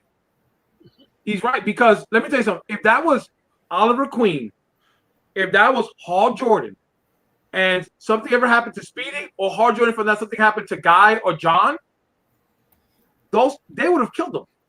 And let's be honest, because they know that he's the most dangerous person out there. But if it was Frank Castle, he'd have double tapped him to the chest when he said twice about it. And in Bruce's mind, it's like, I know you have your ethic of code of you don't kill, but at the same time, at the end of the day, which I really love talking about Batman with here, because at the end of the day, you yourself, and I said it to a lot of Batman fans, Bruce is the one that got people killed. He doesn't kill, but he doesn't have to save you either. And letting Joker loose, knowing how crazy I love that he is, line. it's like you know that he's going to kill. You know that for a fact. But in Bruce's mind, he's like, but I want to keep him around because he keeps me from my insanity. That's what it is. Because if you kill I think Joker, Bruce what has happens always then? been a bit of a nutcase anyway. I mean, that's part of his appeal. It's like Charles Xavier. He's a little fucking nutcase too. Like he's done to his X-Men. You know what I mean? You're like, oh no, Charles Xavier's he's a total douchebag. You can walk, my man. You can walk, and you act like Oh yeah, let's forget about the time. Yeah, let me tell you times that he's done something fucked up. He erased the X-Men's memory so they would not remember the original X-Men team that died going to the island of Krakoa. That's shit. Yes. And the crazy thing, like that what if was probably a great X-Men story. The most underrated what if X-Men story that was printed out for what if. But that's part of, I guess, I mean, for me at least, because I know people hate Chuck because of the things he's done, but it's part of my appeal to him is that he's complex. He's got layers. You know, it's not just I'm a good guy and I want to make peace in the world. You know what I mean? He's got an ulterior motive, like all real people do. And imagine you had powers. Holy shit, would you be like totally good? Like, you know what I mean? I don't know. If I could walk through walls, I would use it for evil. I might walk through a bank wall one day and be like, hey. No, and Fable, you're right. Because my wife asked me, and she says, would you want Superman's powers? And I said, that's a very good question. And my answer, no.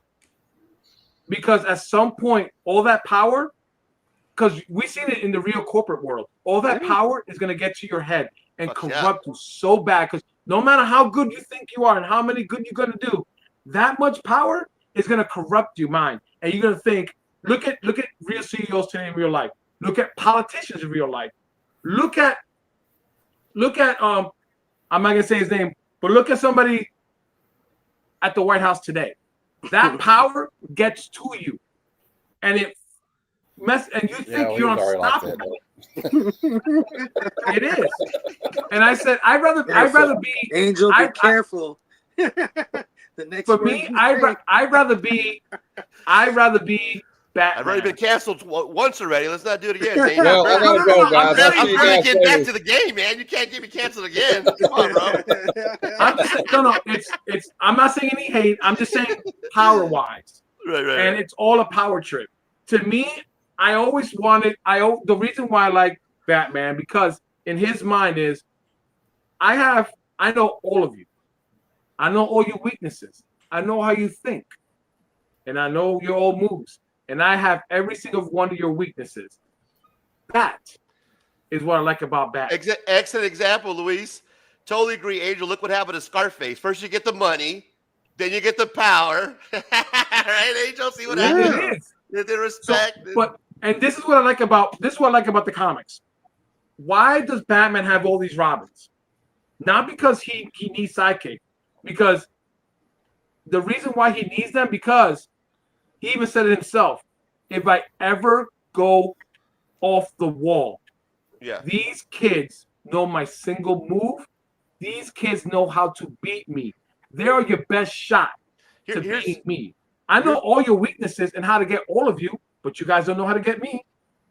And that's what I like about it. And just to circle back to what's kind of fucking up comic book day and all that. I don't think it's the blind bags that's kind of killing the hobby, bro. Because like you said, Angel, people want good stories. Like we just want good stories, right? Keep fucking pumping out good shit. I've never seen it in a climate that's the climate that we are. We joke that, hey, Angel, don't get me canceled. But we're in a climate now where you can't even put shit out as an artist. And if you make a comment about something, you will get canceled. There used to be this thing called freedom of speech, and you can say what the fuck you want to say and put out your content and put out your stories, and people can separate the art from the artist, and they could. That's no longer the case. We want good stories, but at the same time, we're pulling fucking stories off the shelf that could have been potentially a good story just because somebody didn't agree with somebody else, or they said a comment that somebody found offensive, and oh my God, now we got to shut you down and we got to completely pull everything. That's what's fucked up right now, man, is that we want good stories, but it's in a censored area now where we can't, even myself and like fucking others, Fable, you can't talk the way because you're scared, bro. I'm fucking scared. Like I'm fucking scared. I just want to say that I don't know these four people, and I think that we can all trust the government. Wink, wink. And they're all great, and they're very good, and I don't have any problem with all of y'all. USA. Yeah, I'm just kidding. Anyway, look, the censorship thing, like you know what, it was like one side was all against that shit, right? Until it suited their interest, and now they're all for it. Yeah, that's very good. That's how politicians are. They're against something until it helps and benefits them. Faye, but you're going to say something. What were you going to say, Faye? I don't want to cut you off. Sorry, no, I was just going to say that just on what you were saying earlier and what I was trying to say with readers is like there's always going to be a gimmick. There's always going to be a marketing ploy, a marketing tool, and I'm never against it because if it helps get this hobby in more people's hands, that's cool, right? But who's the people are they going to stick around are the people who really care. And we've seen this bubble burst more than once in our lifetimes. And it didn't kill comic books. Comic books are still around. Why? Because of the people who really care, who really read, who grew up with these characters, who want to continue their journey with these characters. So yeah, you can have 1,000 foils, your die cut covers, your blind bags, your red bands, whatever you want to do. You know what I mean? It's all good. Your CGC cases at 9.8, you can do all that stuff, and it helps. But at the end of the day, it's the real fans that are going to stick around and prop up this industry, and that goes for all of everything pop culture related, right? Like the toys, the damn movies. Yeah. It doesn't matter. So, you know, I'm good with it. I don't think it'll ever kill, but you know, like you said, you gotta read the And was it? You got to read the room a little bit. Okay, we're doing too much. Yeah. Let's reel it back. Not to go backtracking, but who was it mentioned? Luis mentioned Scarface. You know what? This is my theory on the Scarface movie. I'll see what you guys think. I think he lost the thread, and he lost his way. And I think that's what it was. His downfall was right there when he killed Manola, his boy. Yeah, man, thank you. I said that from the beginning. You killed your own boy that's been just since day one. For nothing. He would have treated your sister. He loved his sister. Like he loved his sister. And that's what you just couldn't stand it. Yeah, that's what took him down. I love that Matt has the Scarface knowledge there, man. Like, you know, I mean, that's awesome, Matt. Good for you, bro.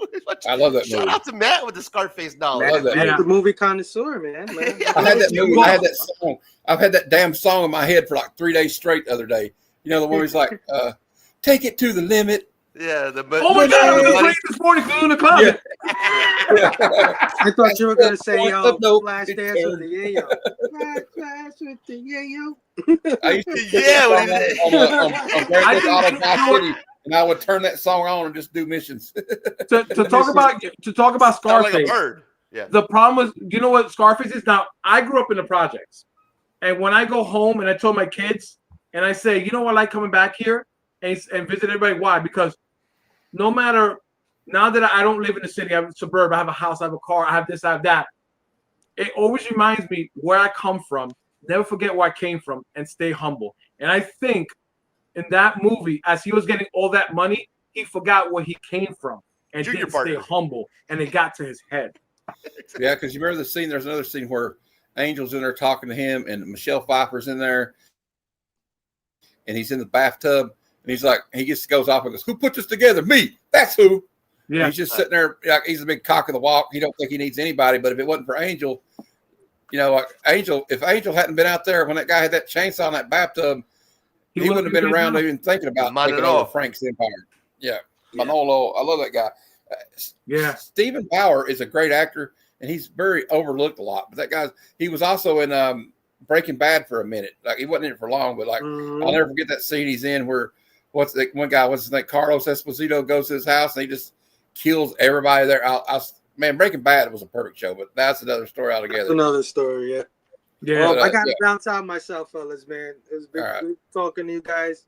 Love you guys. Thanks, Ray, for having me on the show, bro. Yeah, I appreciate you, brother. Thanks for stopping by, man. I'm going to catch you guys on the flip side. Station. Have a great day. Station. Check out Fable. One touching down. Thank you, brother. Yeah. People, like I said, to go back to the comics, people don't realize that for me, like, people ask me, like, I wrote a paper in college about like people's mind, like psychology. and I said, what I learned from from the comic books, and why do I like it? Because it teaches you a lesson. I take, again, Batman, a billionaire.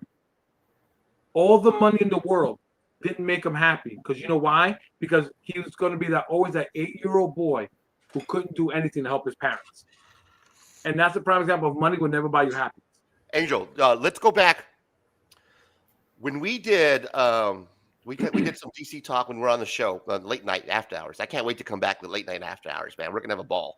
But when we talked late night after hours, we did a Superman show, and I had John, I had my buddy Ruben and Rudy, and we kind of went over our Superman haul and our talk. At the time, there was the talk that Superman was gonna break box office records, right? It was going to bring back DC. It was going to be putting DC in the map. There was this talk like what the numbers were going to be. Everybody was throwing out these crazy numbers. Before I share the numbers, I'm going to pat myself on the back because I nailed it. What total box office numbers? And I'm sure you know, Angel. Matt, Cheap, if you're still there, what do you think the total number at the end of the day that Superman brought in? Total box office number. About 700 million. Cheap, you want to chime in on this? No worries. 700 million. Angel, do you know? I stopped counting after it was triple six. Some people said it was going to hit $1 billion. I said it was not going to hit $1 billion. There was no way it was going to hit $1 billion. It almost got there. I said that it was going to come, about 600,000 or 600 million was probably going to be where it's going to hit. It's going to take a lot to get to that $1 billion marker. And ladies and gentlemen, your boy was right. 615 million. That's the total box office numbers on Superman. I stopped counting. Yeah, after when he got to 6, I stopped. Damn good. There it is. Now it's on H. So also the thing is, you got to take into consideration though. Think about the millions of dollars they also made in licensing of like those popcorn buckets and the toys and the plushies. Yes. And we're not even counting the Blu-rays yet. The Blu-ray, because it's going to be released on Blu-ray. Yeah, and they sold out already. People can't get them. Yeah, people can't get them no more. People want to order them, and they're all gone. They're going to make another round of Blu-rays. So is this a success or a failure? Success, definitely. Success, absolutely. This right here rebooted DC. Yeah, and I know we had some Comicsgate people, and you got some real haters on YouTube. They were like, "This movie's a failure. This is a failure. James Gunn sucks." They don't know what the hell they're talking about. James Gunn's got this. When they told me James Gunn was going to be involved in this shit, I was like, I'm not worried about it at all. Nope. He turned around. He's another one that took Guardians of the Galaxy that nobody's heard of. These people who don't collect comic books never heard of them. Never heard of Rocket or Star-Lord. Like, we've heard about them because we're comic collectors. And it all changed. And it became one of Marvel's most favorite franchises next to Iron Man. It really did. And James Gunn, I mean, when they did Guardians of the Galaxy 3, James Gunn wanted to leave and didn't want to do it. And a lot of people pushing James, you gotta do it. And James said, "This is my last Marvel thing, and I'm gone."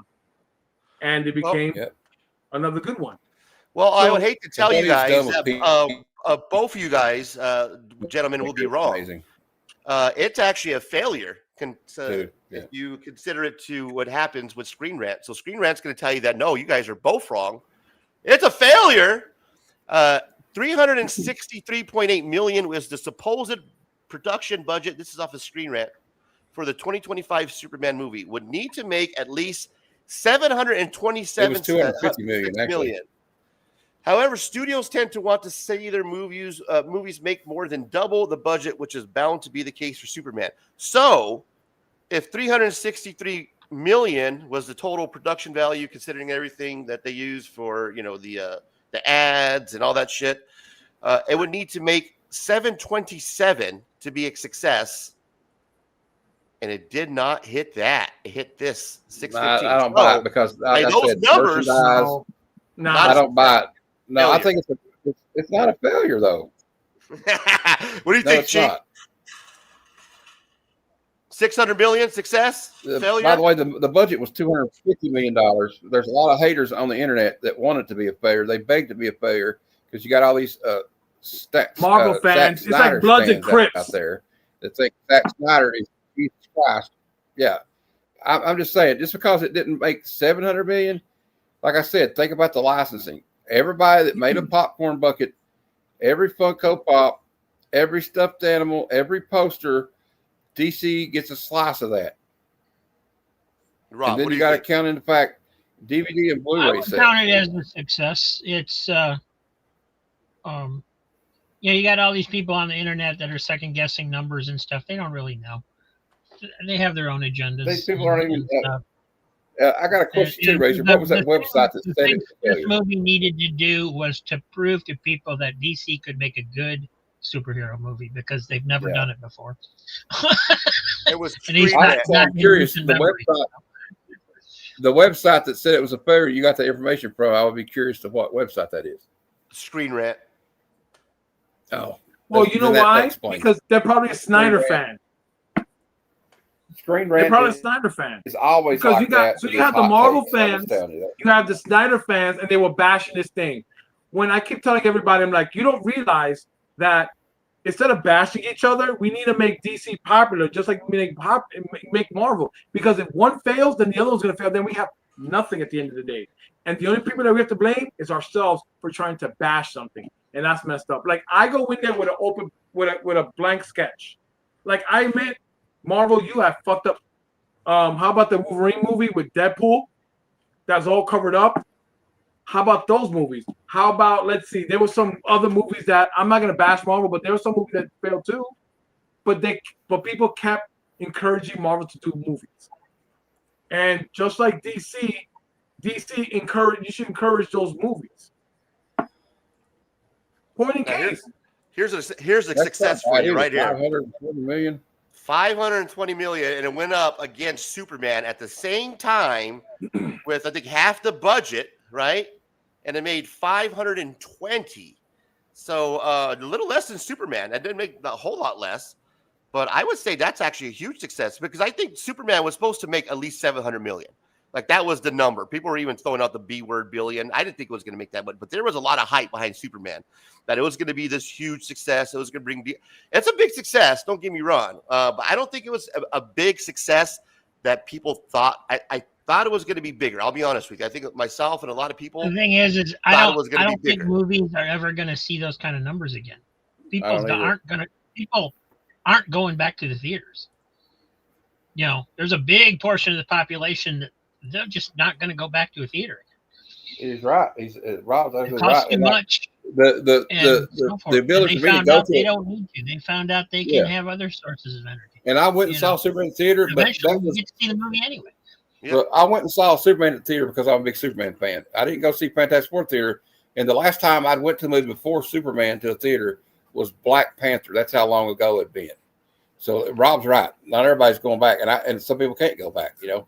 No, I can't really get out much, honestly. But we disagree on this. Everything is taking that away, I think, too. And the pandemic didn't help. We disagree on the Superman and Fantastic Four movies. I think Superman was better than Fantastic Four, and Rob, you think Fantastic Four was better than Superman, right? Barely, yes. See, that's just a personal opinion.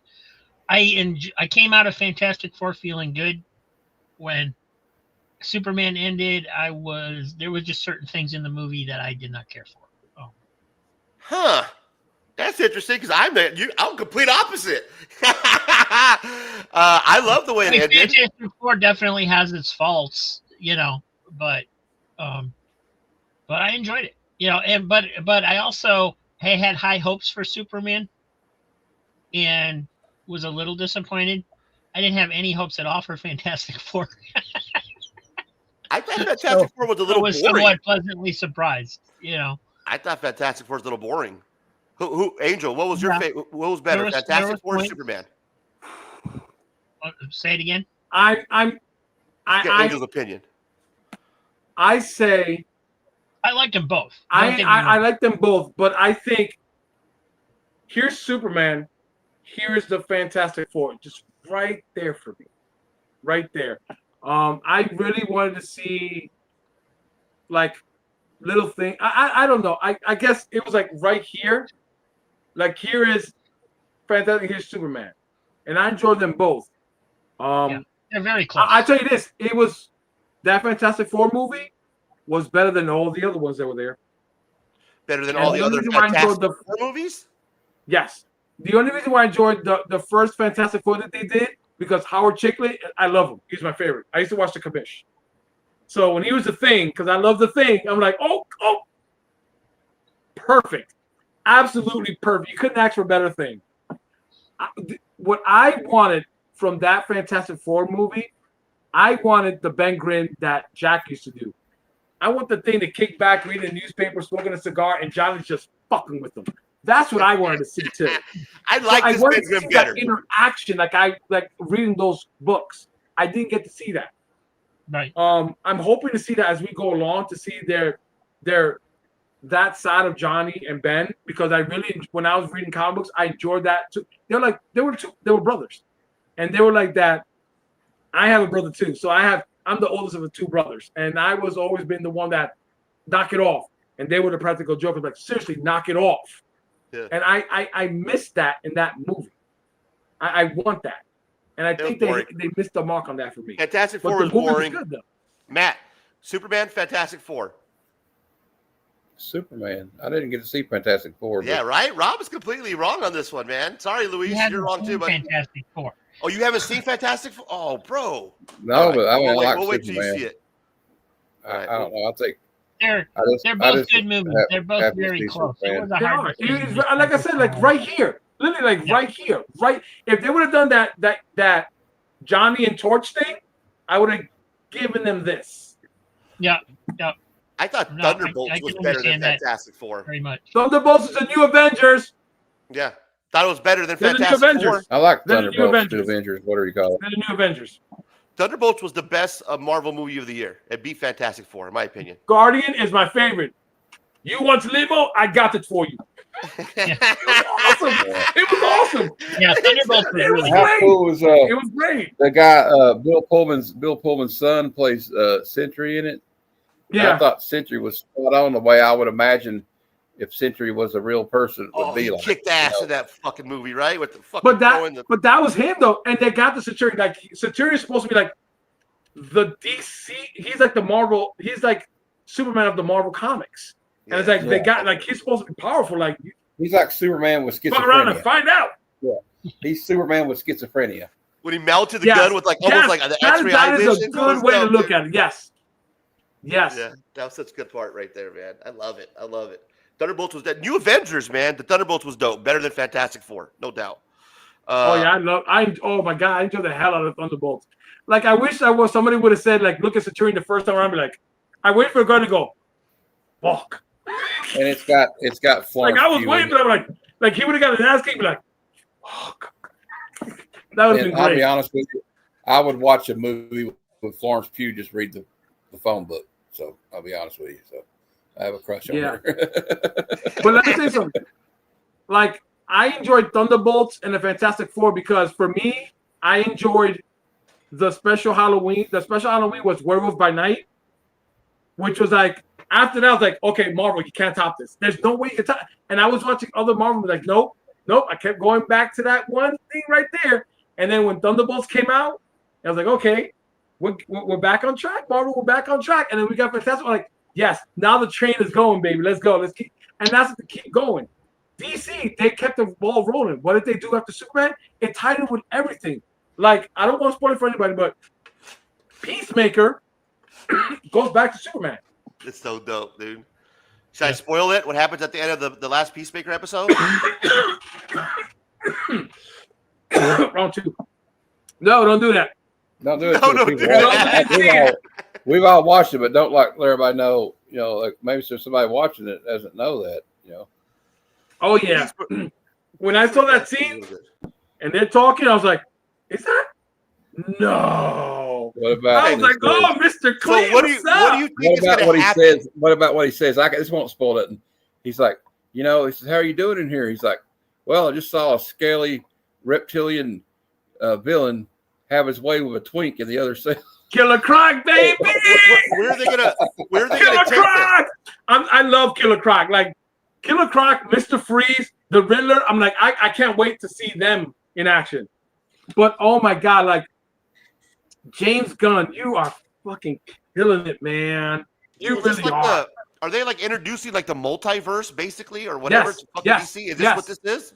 Yes. Okay, So if you go back to the first one, and to prove that the Snyderverse is done, he actually changed it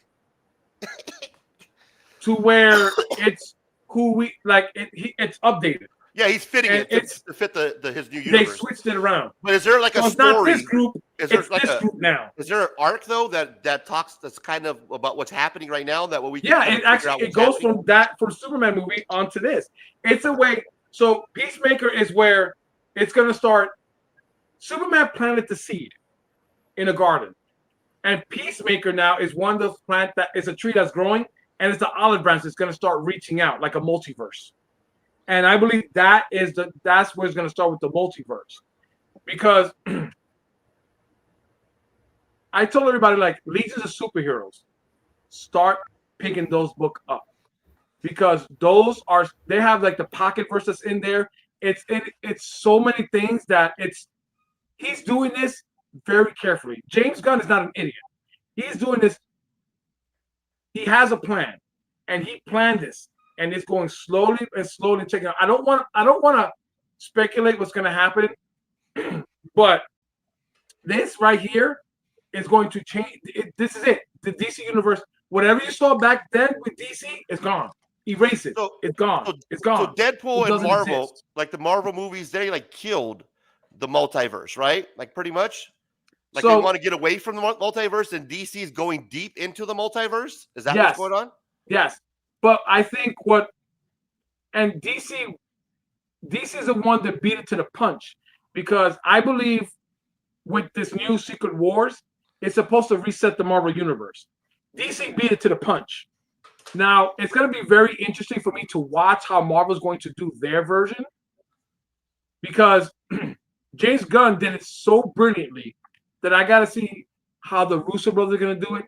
I'm going to see how everybody else is going to sit in that room and say, we got to beat this, and we got to beat it good, because DC's already ahead of the game, and we're behind. And like I said, with Thunderbolts and the Fantastic Four, the train's rolling. Don't stop, Marvel. Don't stop. Because if this is what you're going to do and reboot the universe with Robert Downey Jr. as Doomsday, make it good. Make it epic.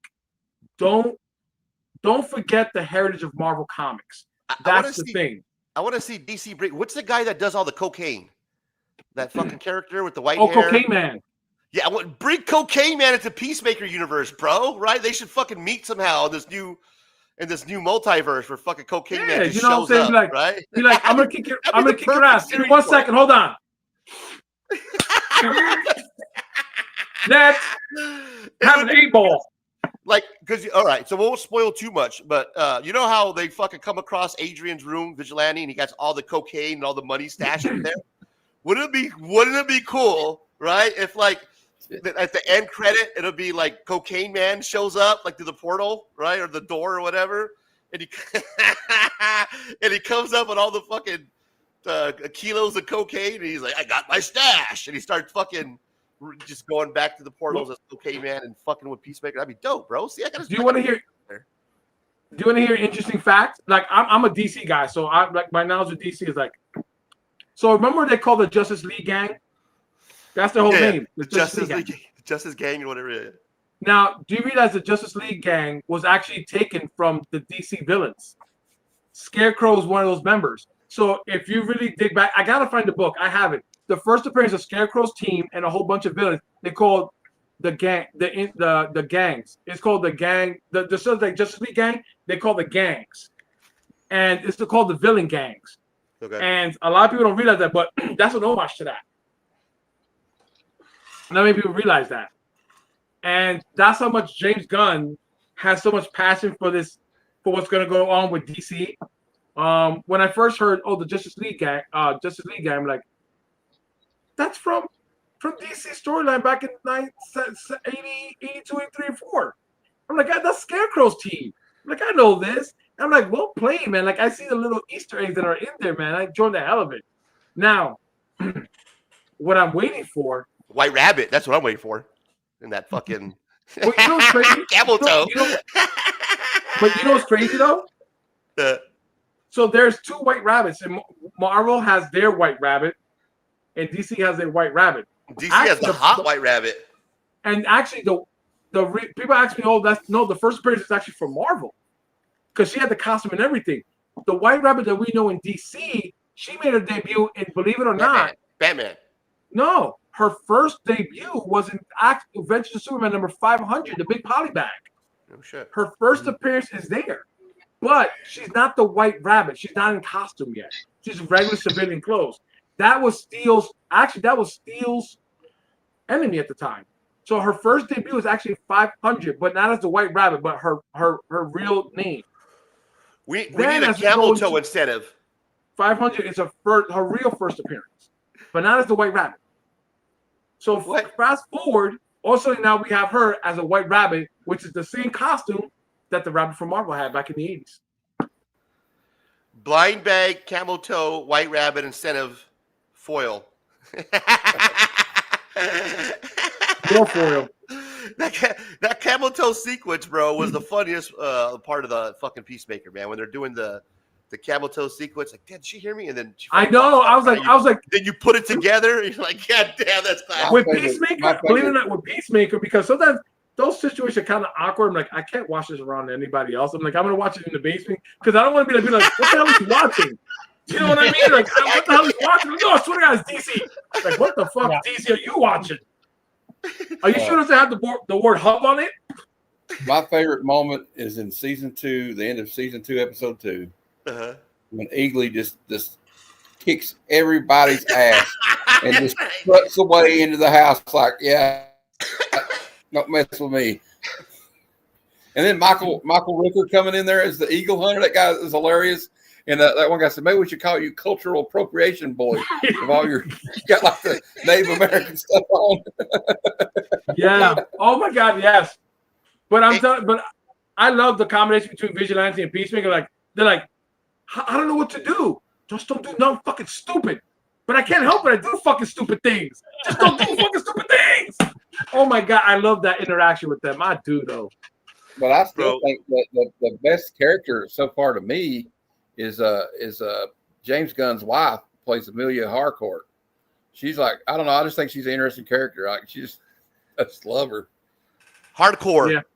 No. People say that. They get it wrong. It's Hardcore. That's funny. How the mom, Adrian's mom. She's like, heard of you, Hardcore. So let's see. We have he tells his mom that he's dating her, and she looks at him like she's ready to kill him. Oh, I know. I'm lying. I was waiting for her to bring out a big ass gun out of nowhere. Bro, but James Gunn. Yeah. So let's see. James Gunn's dog is Crypto. He made his debut in the movie. I'll be right back. Now we have James Gunn's wife. All we need now is James Gunn himself to appear in one of those DC movies. That's it. That's it. But Marvel, to get back on Marvel has to, when you reboot, don't do the stupid Heroes Reborn crap. You really need to take the Fantastic Four. How they stuck to a little bit of that Jack Kirby, Stan Lee goodness. And when you reboot to where everything is cohesive. Not where it's like, what made DC failed was DC was like, you have certain movies that are like Wonder Woman, that was kind of like very homage to sensational time, the old days of the 40s. And then you have Snyder, who's like, all of a sudden he's like a back alley, dark, you can't hardly see crap anymore. The new Batman movies, the first Batman movie with the new guy was like, you couldn't even see the fucking movie, everything was black. Yeah. So it's like, I had to set the screen to bright to see what's going on. So you got to keep it cohesive. What is DC doing? They're keeping it cohesive. They went from doing the Superman movie to doing the Peacemaker, and it's cohesive. And I think Marvel needs to do that. They need to make sure they do your thing. Yeah, the problem with Marvel is there ended up being too many cooks in the kitchen once it was popular. right? Because now everybody wants a piece. Every executive, every writer, everybody on the payroll, they want their name associated with Marvel, and all of a sudden everything just starts falling apart because nobody's in charge. You know, because if you really look at it, like Ryan Reynolds took Deadpool and actually made it the most successful shit that this even Disney's like, okay, this guy's a fucking genius. Well, now we have the rights to Deadpool. You're with us now. You're not with Fox or Sony or any of that. And he did this, and everybody's like, oh wait, Ryan Reynolds not gonna, DC is gonna, Marvel and Disney would be like, nope, you have to tame it down there, Ryan. And they did. They let him be Ryan Reynolds, and Deadpool, the sequel, it became even fucking better. And that's the thing with these executives. Let them do them. Disney, if you went to Marvel Comics and say, we're not going to interfere in you making comic books, you guys do what you want to do. That's what made Disney so successful. Marvel so successful, working together. We're going to let you do your thing. What Warner Brothers did, on the other hand, was, no, we control everything. We do, and that's why you have failed. You have failed. The smart thing you guys ever did, Warner Brothers, was bring in James Gunn and let him do his thing.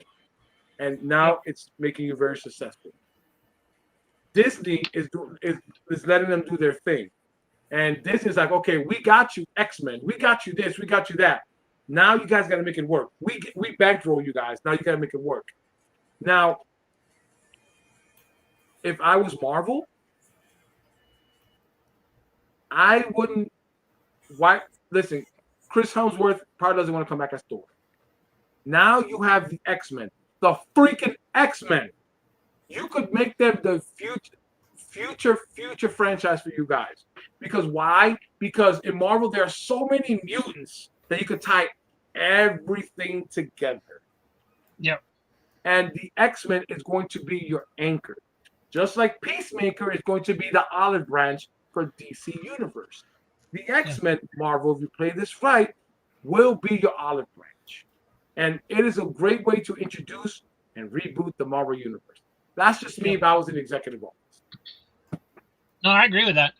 They need to take their time and just do it right. Just don't do it till you have a story. Don't decide, I need 15 Marvel series on Disney Plus because Marvel's popular. It doesn't work that way. That never worked, has never worked for anybody. It never will. Yes. And it's so frustrating too when you're trying to find like good shows to watch that are based off comic books. I went down a rabbit hole, and Rob helped me out with this because we watch kind of each other's hauls, and I did a haul video where it was the Runaway comic book run, and I knew nothing about Runaways, had never heard of them. And then Rob shot me the information about them being kids of fucking supervillains. So it's like, oh, that's actually pretty interesting. And then he let me know that there's actually a fucking series somewhere out there that Disney had. So I went down a rabbit hole. I was like, well, I want to find some interesting show to watch. I ended up starting watching this series called Runaway, and I got fucking stuck on it, man. I was like, this is actually a pretty decent. I mean, some of the CGI, it's not. You could tell their budget wasn't that big.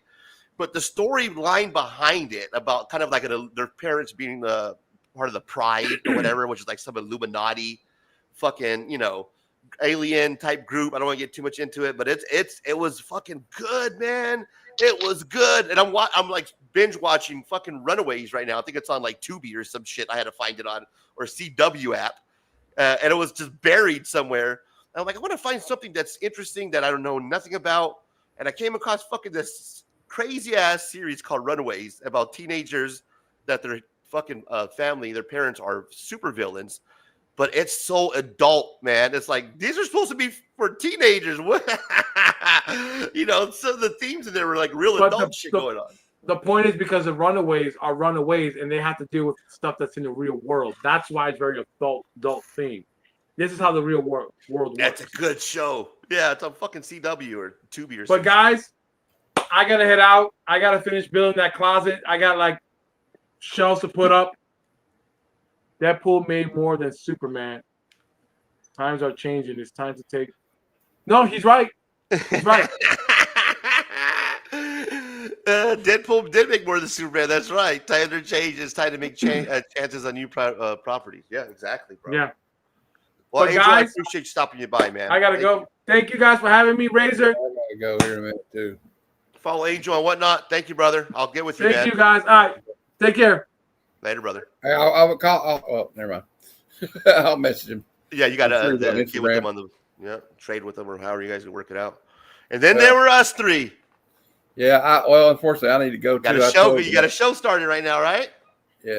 Well, I got my friend Tony is having a stream. He was wanting me to be on at 5, so I'm going to head out too, I think. Well, Matt, thanks for having me on, man. Appreciate you, brother. Thanks for stopping by. It's been fun. Good luck. Bye, Rob. Then there were two. The last of the Mohicans. Sorry, I have to keep leaving. My mom keeps calling me for stuff. All right, brother. Hey, thank you, man. It's been fun catching up. I love your shirt. I'll talk to you. I'll get with you. Okay. We're done. One, bro. See you guys. Thanks for watching. Laters, brother. Bye.